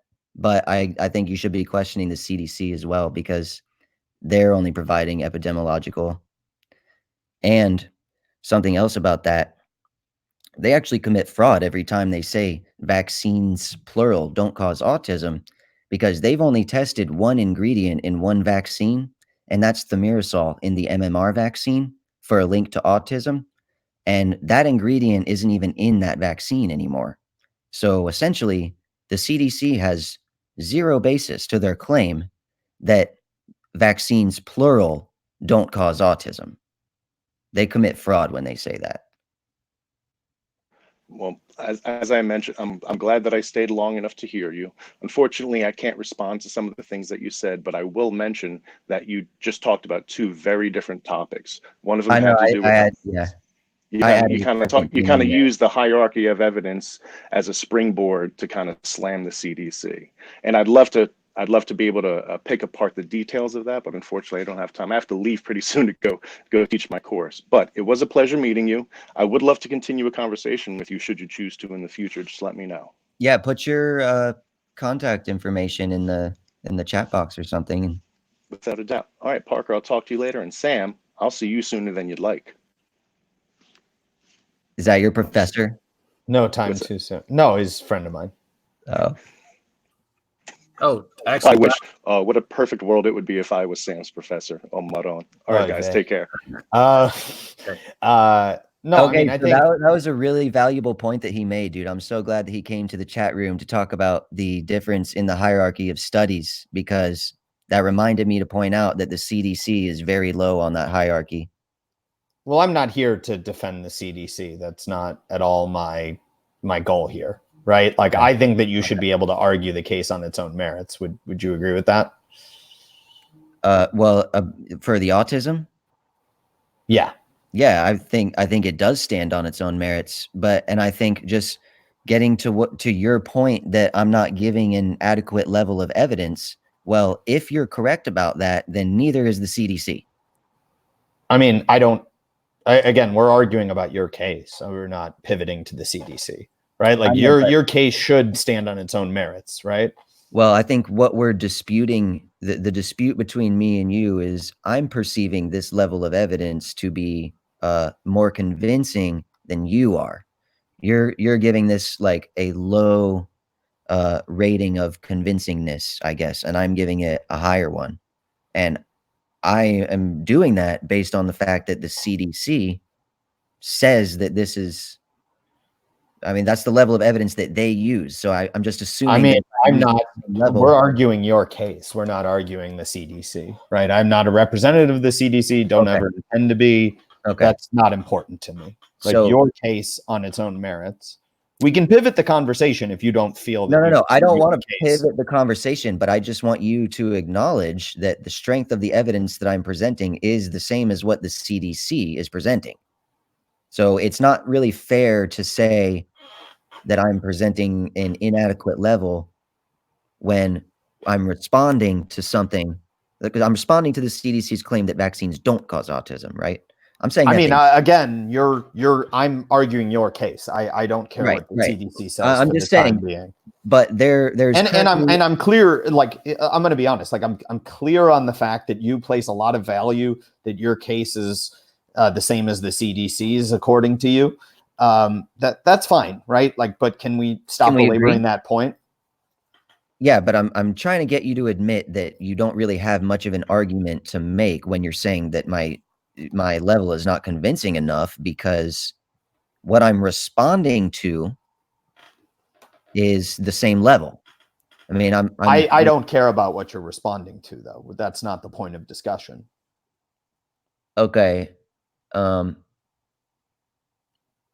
right. Well, I mean, I kind of just want you to admit that the CDC is not. I mean, you can keep reiterating this. It's not going to be something that I'm going to address, because that's not the conversation we're having. So you're going to refuse. If you want to pivot and talk about the CDC standards, it's been a while since I actually reviewed them, so I wouldn't feel prepared right now. Well, can we talk about it for like 30 seconds and then go back to the other thing? No, not really. I don't really have any interest in it. You really don't want to admit that my standard of evidence is actually reasonable. No, it's not reasonable at all. Then neither is the CDC, And you need to admit that the CDC is not a trusted source then on this issue. Have I cited the CDC? Well, not necessarily. No. Okay, if I haven't cited the CDC, then why does it matter whether they're a trusted source or not? Because you need to not unfairly apply double standards. Where have I unfairly applied a standard? If you believe that the level of evidence that I'm presenting is inadequate, then you must also believe that the CDC's evidence is inadequate. I mean, let's just take that for argument's sake that that's what I believe. Okay. Then move on and make your case. Yeah, for argument's sake, we can go with that. I don't see the point. For argument's sake. I want you to just say that you agree that that's true in reality. I understand that you think that that's what I should believe, and for argument's sake, I'll accept it. I find it amazing that you won't just say, yeah, that's true. I mean, I find it amazing that you don't really understand basic scientific reasoning, but those are two different things. So I'm not going to be able to get an admittance out of you that I'm using the same level of evidence that the CDC is, which means that if it's inadequate for me, it's inadequate for them. That's great. For argument's sake, I'll accept that. Can we move on to the actual point? Can you just stop saying for argument's sake, though? Because it really makes me feel like you're just trying to say that just so I'll stop and we can move on. But this is an important point. Well, I mean, the first thing is that you're making a positive causative claim, whereas what the CDC has to do is they have to evaluate whether a hypothesis has a baseline level of plausibility. When they do their studies and there's no correlation, like you can't just ask them to do an exhaustive ruling out of that. You're not being fair, dude. You're not being fair right now. I'm being completely fair, right? Like we have to deal with each of these claims. Like a negative claim is not the same as a positive claim in science. And so I'm going to demand more evidence for a positive claim just by nature of what is needed to be demonstrated. Okay, look, there's mental gymnastics, cognitive dissonance, dancing around the point, whatever. Just admit that if my level of evidence is inadequate, then the same has to be said for the CDC. That's not the case. Because again, you're dealing with the difference between two different types of claims. Right? Like, dude, you're so shit. Okay, I think I've kind of won this debate. I think this is pretty much over.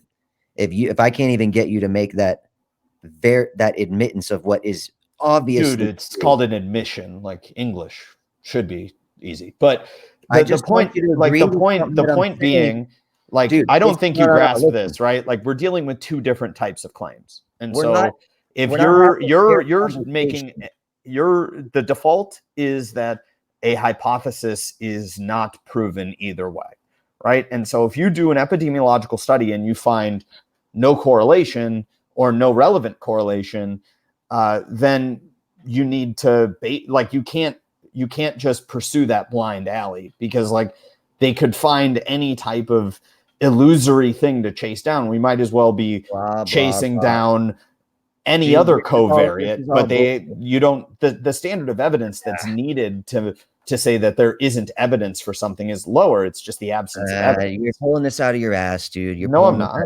Yes, you are. Yes, you are.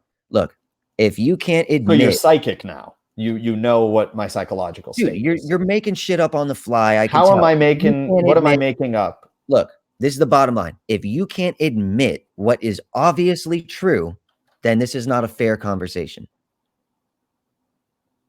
I mean, you haven't said anything that's obviously true. It is obviously true that epidemiological studies are the level of evidence that I'm providing.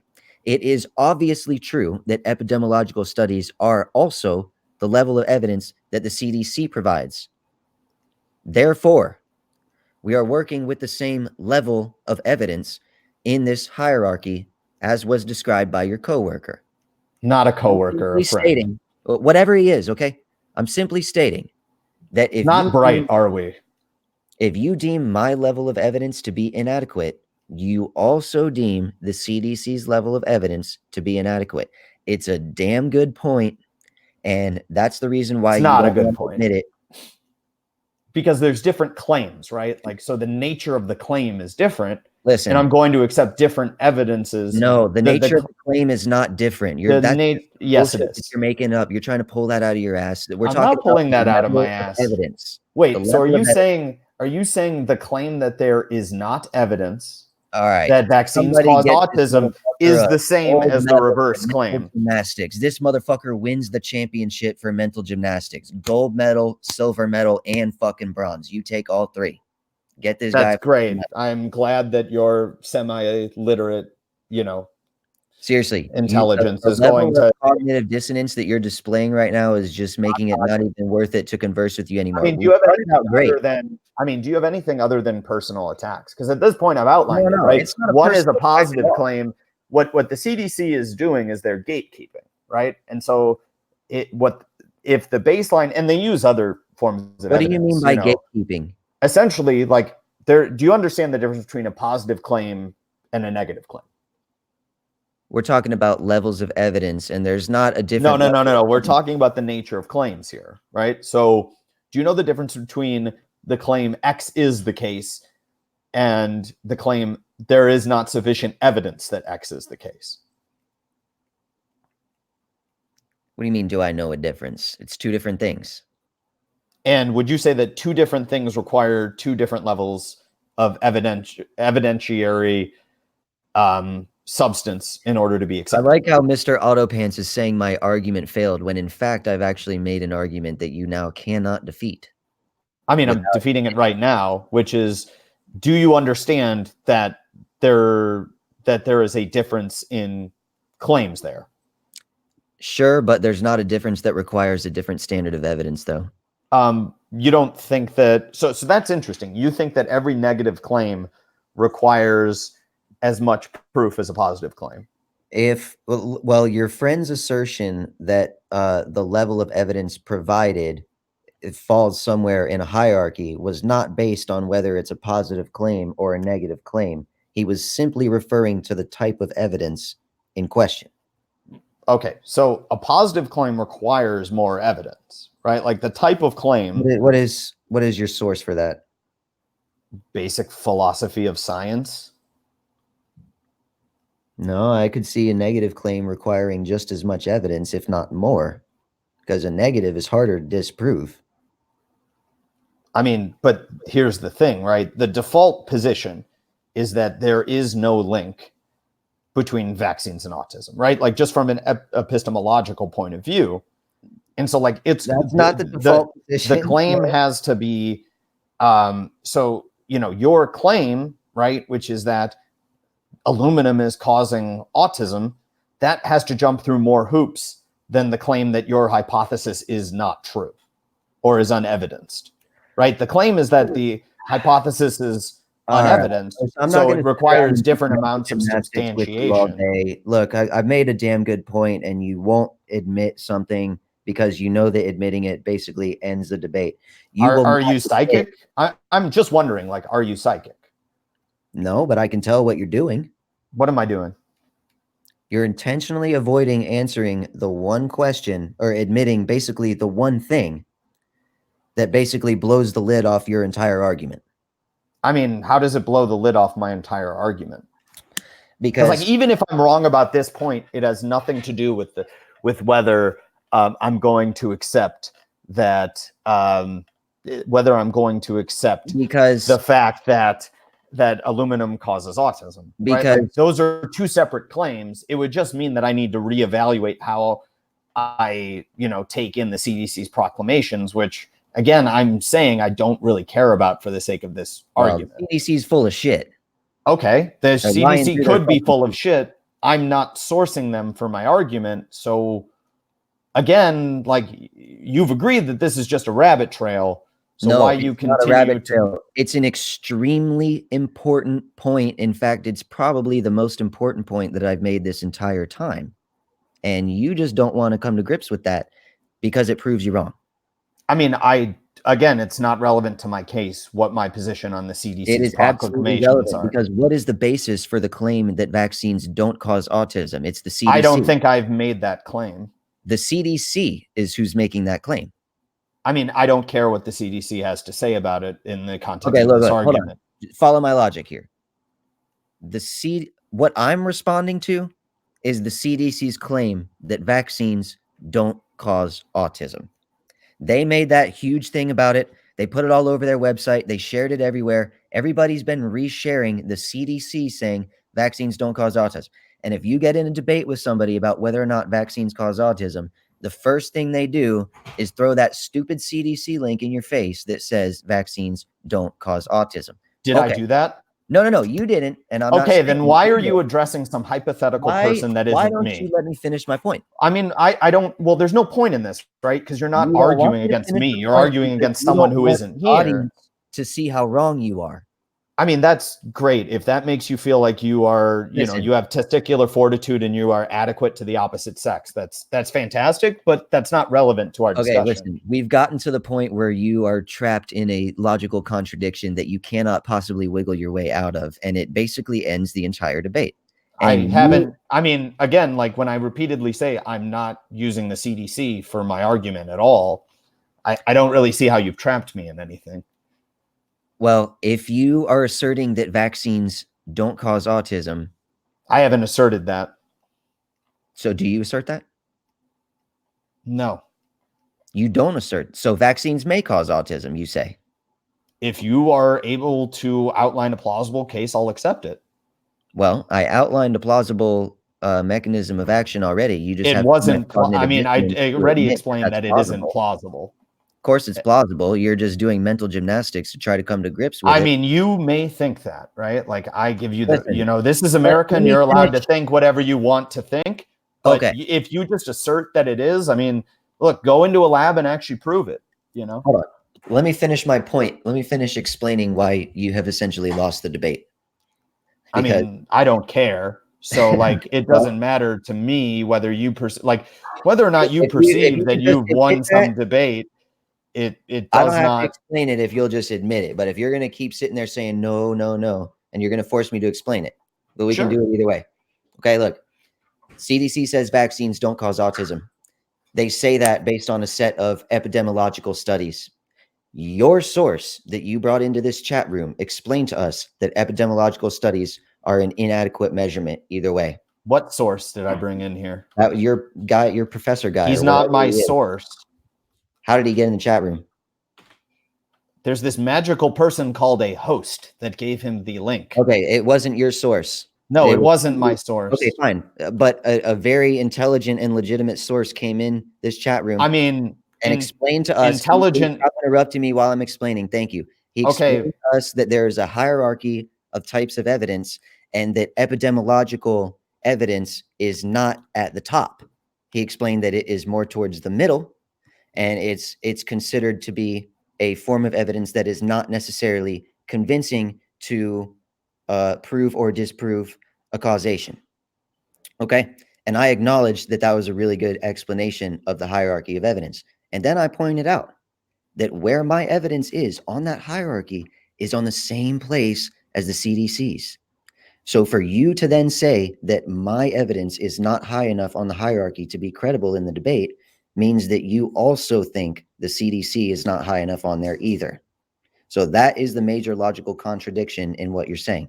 And the reason why that proves your point wrong is because the CDC is the main source of the claim that vaccines don't cause autism. That's not my, I haven't made that positive claim. No. And that's not something. You did not. Okay, then you're addressing a straw man here. No, what exactly is the point? Because you have taken the position in this debate that vaccines don't cause autism. No, I literally said that I've taken an agnostic position. You have been arguing against my explanation of how they do you understand that me arguing against an explanation doesn't mean that I accept the negation? It just means that I find your explanation unconvincing. Okay, well, whatever. Maybe you were playing devil's advocate for fun the whole time. I'm just saying. I've been saying vaccines cause autism. You've been arguing. That is eminently clear, sir. You're arguing from the standpoint that they don't. No, I'm not. You have been the entire time. No, I haven't been. Sure, you have. No, I haven't been. I've been arguing from the perspective. He wasn't. I mean, this is ridiculous, dude. We've been debating for like 3 hours about whether or not vaccines cause autism. And you're now trying to say that that's not what you were saying the whole time? Are you fucking kidding me? I mean, you're not a good listener. I was challenging your explanation. I never took an explicit position. I think we're done here. I think we're done here. Like I mean, I don't understand like why you have such a hard time like listening to people. No. Because like I've been trying to be as charitable as possible to your claims. If you're not going to introduce any new ideas, then we're done. I mean, I've introduced the idea that you have not explained anything. Of course I have. That's complete bullshit. That's completely ridiculous. Nobody that listens to this is going to believe that. I mean, have you provided an experimental set of evidence that confirms? I have ample evidence, but the problem is you're holding me to an unreasonably high standard. I'm holding you to a standard that I would hold myself to if I was making that claim. A dead body that's got a bullet wound to the head. You can keep drawing that analogy. It doesn't make it a good analogy there, buddy boy. You're trying to say, well, I know he was shot in the head, but maybe that's not the cause of death. Maybe he suffocated. Maybe he hit his head when he fell to the ground, and that's what killed him. I mean, I understand that your ego requires that you elevate your evidence to that, but the sum of your evidence essentially is a 5-person correlational study. No, there's plenty of other science supporting this that I just didn't share because Imager wasn't working. But I already laid out. You can link the studies. Like I've not objected to you linking the studies. I mean, you've just offered mostly invective and, posturing based upon what I don't deem as something I would even feel comfortable presenting at a lab meeting. Well, I've at least demonstrated that the fundamental basis for the CDC's claim that vaccines don't cause autism, according to whoever that highly intelligent person was that came into the chat, it does not meet an acceptable standard of evidence, in his opinion. I mean, look, we can pivot and change and start to argue that if you want to. That's what I've been arguing the whole time. That's what I'm saying. Okay, I mean, I thought that you were arguing about causation, not about what I'm arguing about what's an acceptable level of evidence and what's not.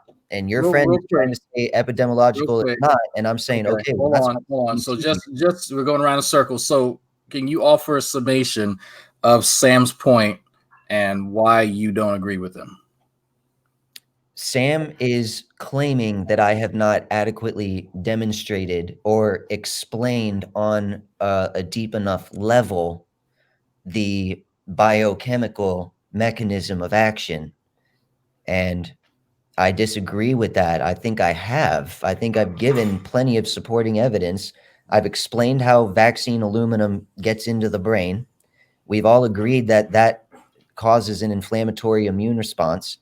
We agree that autism is basically an autoimmune disorder and a collection of symptoms that result from an overactive immune system. So to then say that, oh, but that's not how it's causing that, that's as ridiculous to me as looking at a dead body that has a bullet wound to the head and saying, oh, no, well, we don't know if the bullet wound was the cause of death. Maybe when he fell to the ground, he hit his head and that's what killed him. Maybe he suffocated. No, obviously, the gunshot wound is the cause of death. Just like, obviously, when you inject levels of aluminum that the FDA says are inappropriate, that has never been tested against a placebo for safety, that has never been proven. I asked you two things, Parker. And I'm answering specific things. I know. I asked you two specific things. So what two things, Parker? What two things that I specifically? I didn't ask you to give a narrative about why you I am answering your question. Answering a tangential issue, right? Because you're going into another spiel. I asked you two things. What two things? What two things did I ask you? Well, I only remember one thing that you asked me. You asked me to specifically explain what my dispute with what he's saying is. I don't remember any other thing. What was Sam's argument? Yeah, his argument is that I did not provide an adequate enough explanation of a biochemical mechanism. Okay, now the second part of that. There was a second part. And why do I disagree with that? The level of evidence is not inadequate. Okay, well, not inadequate. That's a weird. Okay, so that's a weird way of phrasing it, but that's fine. Yeah, what I'm saying.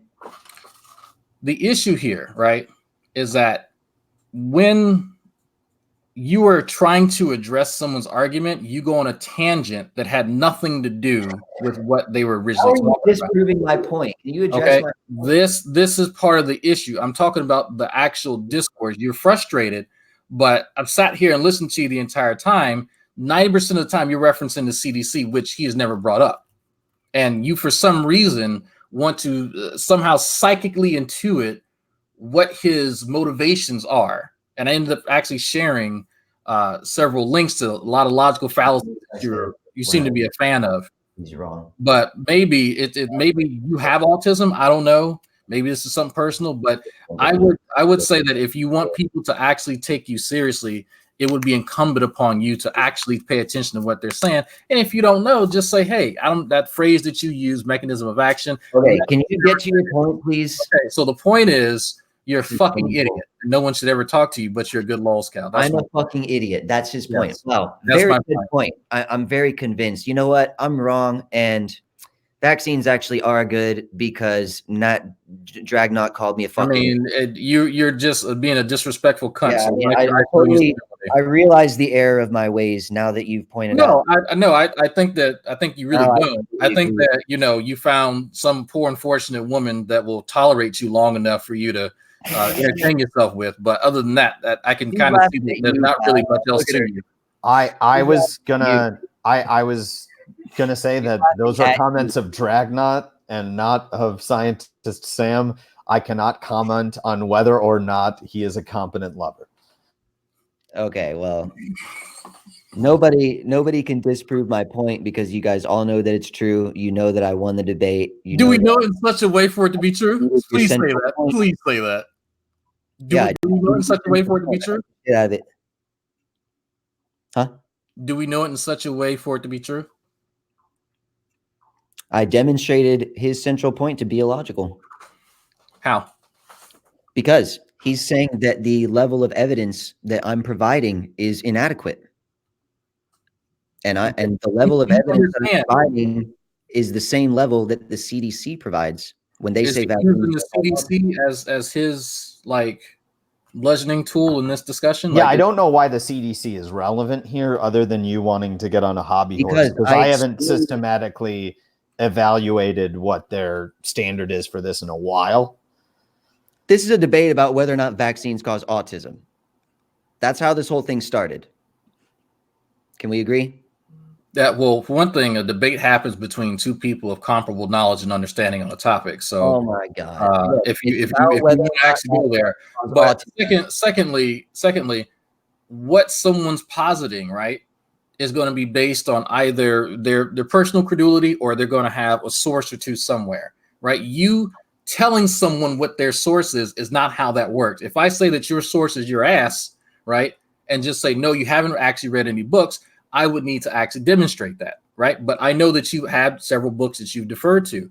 And this entire time that you've been talking to Sam, you've been deferring to the CDC, which he has not referenced one time. Do you see the issue there? Is that you see the problem? I understand that Sam has not explicitly referenced the CDC. Has he implicitly done it? Okay, has he implicitly referenced it? Okay, so he's not explicitly or implicitly referenced it. So why then are you referencing it in any context when it relates to his position? Because actually he did reference it before.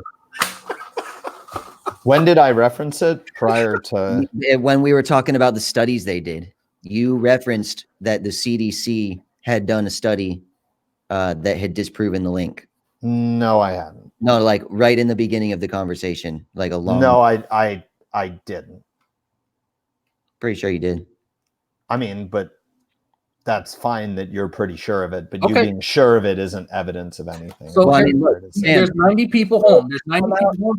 Parker, hold on. There's 90 people watching. So for the people who've been watching the entire time, not anybody else, the entire time, has Sam referenced the CDC for his position?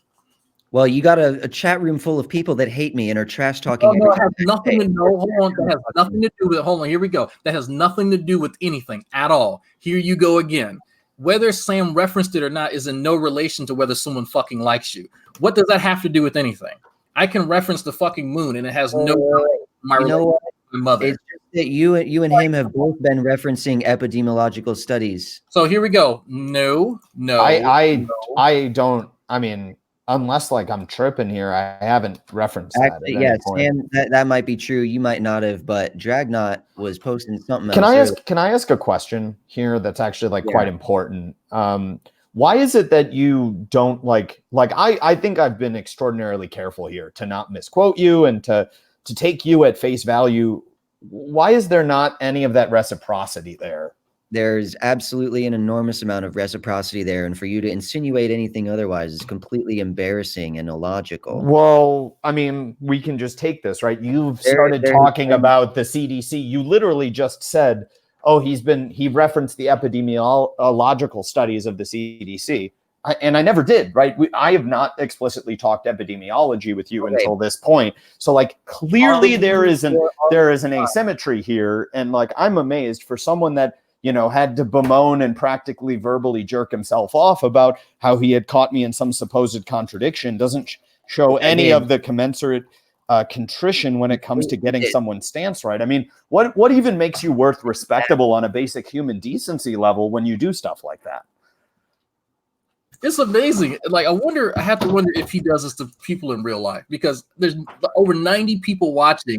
Everyone else says that he's lying. But for some strange reason, he wants to convince like 90 other people who are watching that they don't know what they just experienced. Like, that's amazing to me. But Parker, do you really think everyone is that stupid? Like, I'm genuinely curious if you think the 90-something people watching somehow experienced a different like realm of reality than you. Like, explain that to me.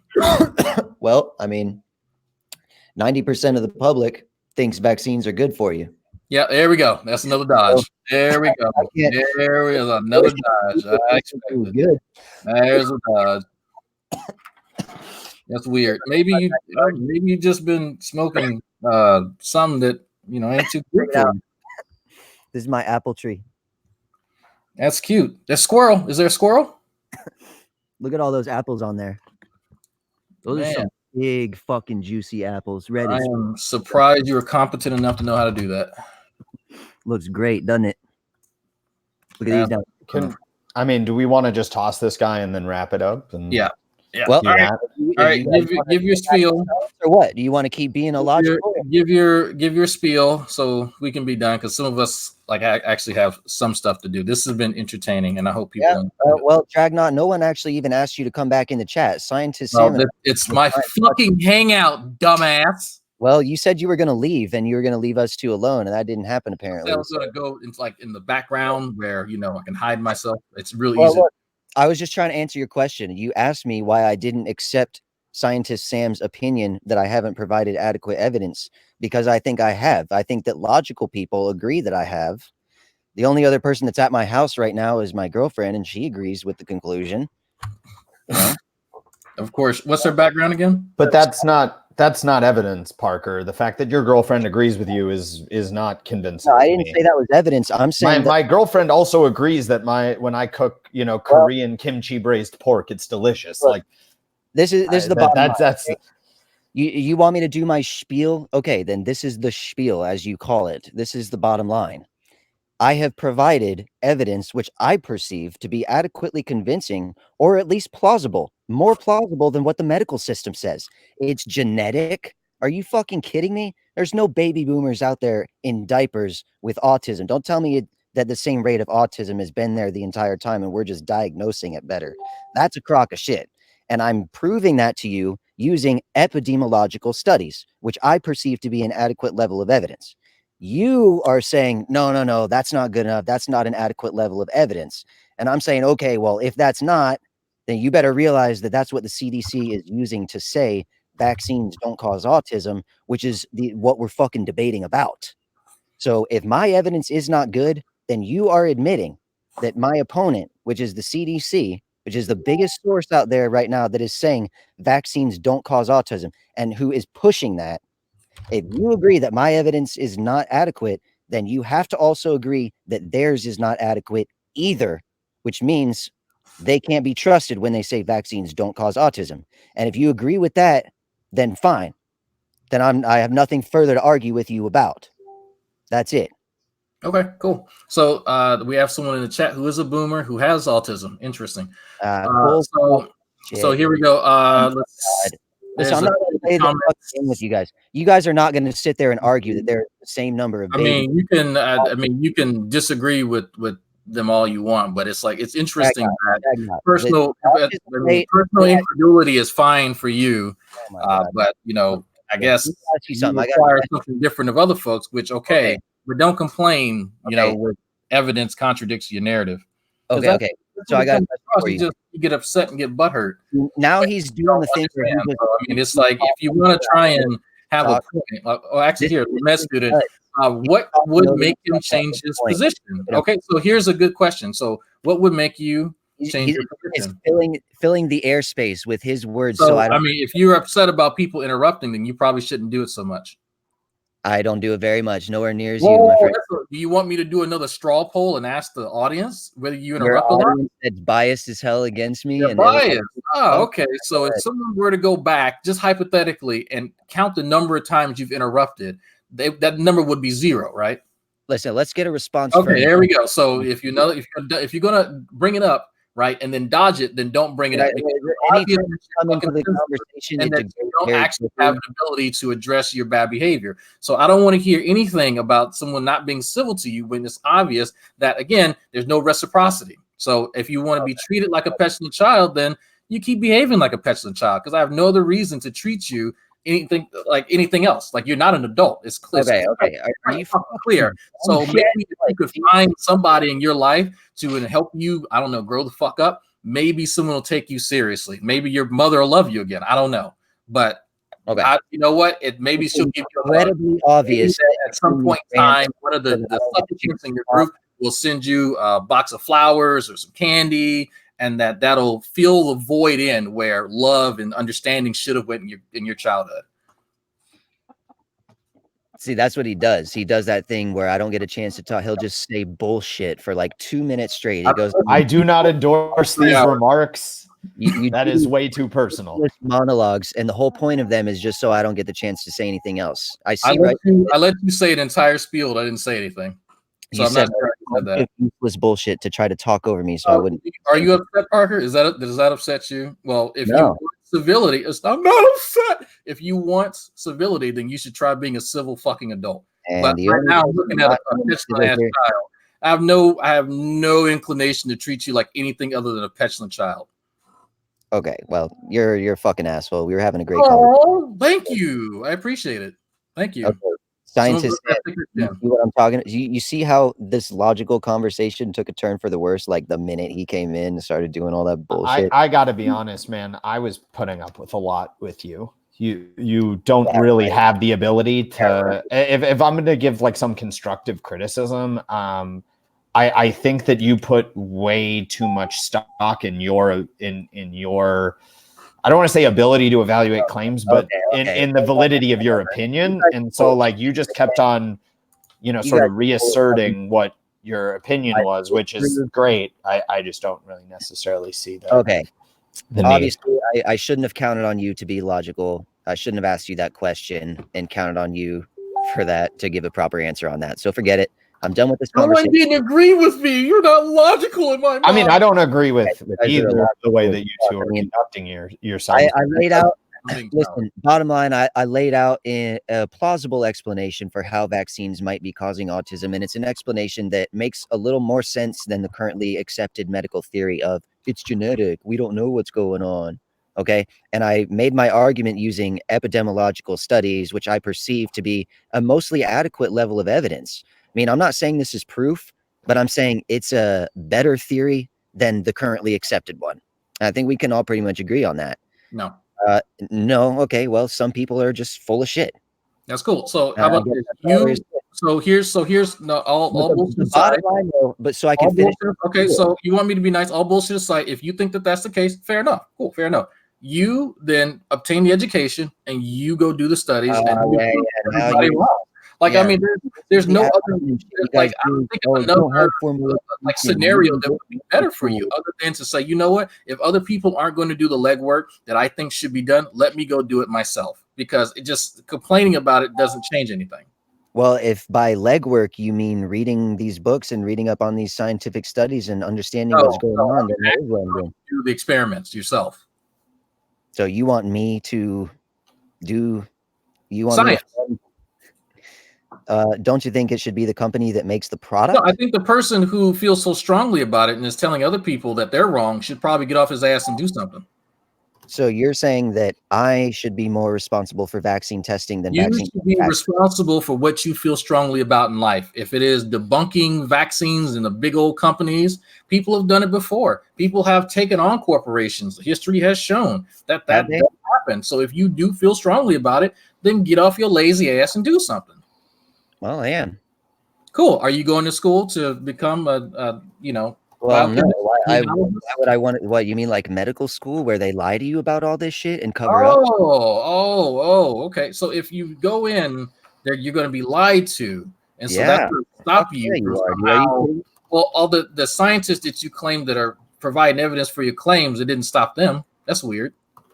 You know how many days they spend learning about vaccines in medical school? That has nothing to do with what I just said. Like, you're giving an excuse as to why you can't get off your lazy ass and do something. 1 day. 1 day. Cool. So you let me know when that 1 day happens, and I might take you seriously. You know how many days I've spent studying vaccines? I'm probably a week at Google University, maybe 2 months at YouTube College of Medicine. I mean, can you just acknowledge that it's a fair argument that they literally only study vaccines for 1 fucking day? No, that's not a fair argument. No, that's not what happened. You guys are full of shit. This is why you guys won the gold medal. Actually, won the gold medal here. I mean, silver for mental gymnastics. You guys are fucking awesome. I don't think you know what mental gymnastics is. Well, I definitely know what it is after talking to you. Cool. So do you also understand now what mechanism of action is when someone references that? Yeah, I do. What is it? I never misunderstood that. Nothing in this. Well, then what is it? Misunderstood that. Okay, fine. What is it? I'm not going to explain what a mechanism of action is. Oh, yeah? How about I ask you to explain stupid shit? Oh, okay, fine. Okay. The conversation's over. You guys lose. I've adequately demonstrated a plausible mechanism of action by which vaccines could cause autism, and I've done so using evidence that rises to the same spot on the hierarchy as what the CDC uses to say that they don't. Sure you have, Parker. You guys aren't going to recognize that at least a good argument was made, which you're basically not. You're basically refusing. You made a terrible argument. This entire time you've been conflating. Now you're just proving yourself. Dude, you used a study that had a sample size of 5 and acted as if that's strong evidence. Like, are you fucking bullshitting me right now? You know how many people were in the excuse study that the CDC did for theirs? Here's the excuse. Not a whole lot more. Not a whole lot more. Okay. Again, like, I don't know why you define, like, I mean, this is kind of a weird thing about you is you define your competence via other people, and that's not really, and other sources rather than on their own merits. And I just kind of think that in addition to just generally being a weak approach to life, that's a weak approach to argument. Okay, whatever. Why don't you just agree that the CDC, according to your friend's definition, has not provided adequate evidence to say vaccines don't cause autism because all they've done is epidemiological studies? Wouldn't your friend agree with that? I don't know what his stance or is. The guy that's not your friend, the guy, you know who I'm talking about. I mean, he is my friend, but okay. Well, don't you think he would agree with what I just said? Because if he said epidemiological studies are not adequate, and look, maybe he's right, okay, maybe they aren't, but that's what the CDC is using. I mean, again, I don't want to circle back to this. Like, why is this about the CDC? Because this blows the lid off the entire idea that vaccines don't cause autism. I mean, where I've made that claim. Because that claim is based on the CDC's epidemiological study. And that would be relevant if I made the claim. For right now, I'm just taking an agnostic stance. Okay, it's true. You're somewhat agnostic. Okay, so you're not wrong. Real but quick, can I the person, the friend. Yeah, no. How about you don't interrupt me when I'm talking? How about you shut the fuck up in my hangout, you fucking retard? How about that? Look what he just did. He interrupted me and then he told me to. You're not going to tell me what to do in my own hangout, right? Especially when you're not civil. Okay. Your own hangout. So the friend actually, that's what he said. No, I wouldn't say that. So before you try and tell somebody what they believe, you can go fuck yourself. All right. Goodbye. Bye, Parker. We've had enough of you. Ad hominem. Okay. Goodbye, Parker. Goodbye. ad hominem talking over. All right. That's enough. We're not. I'm fucking doing this rat project right now. All right. I'm about to go off air. So if people want to come in and just shoot the shit, I'll put the link out there. All right. That's basically what I've been doing, because it's like at a certain point, like I don't know.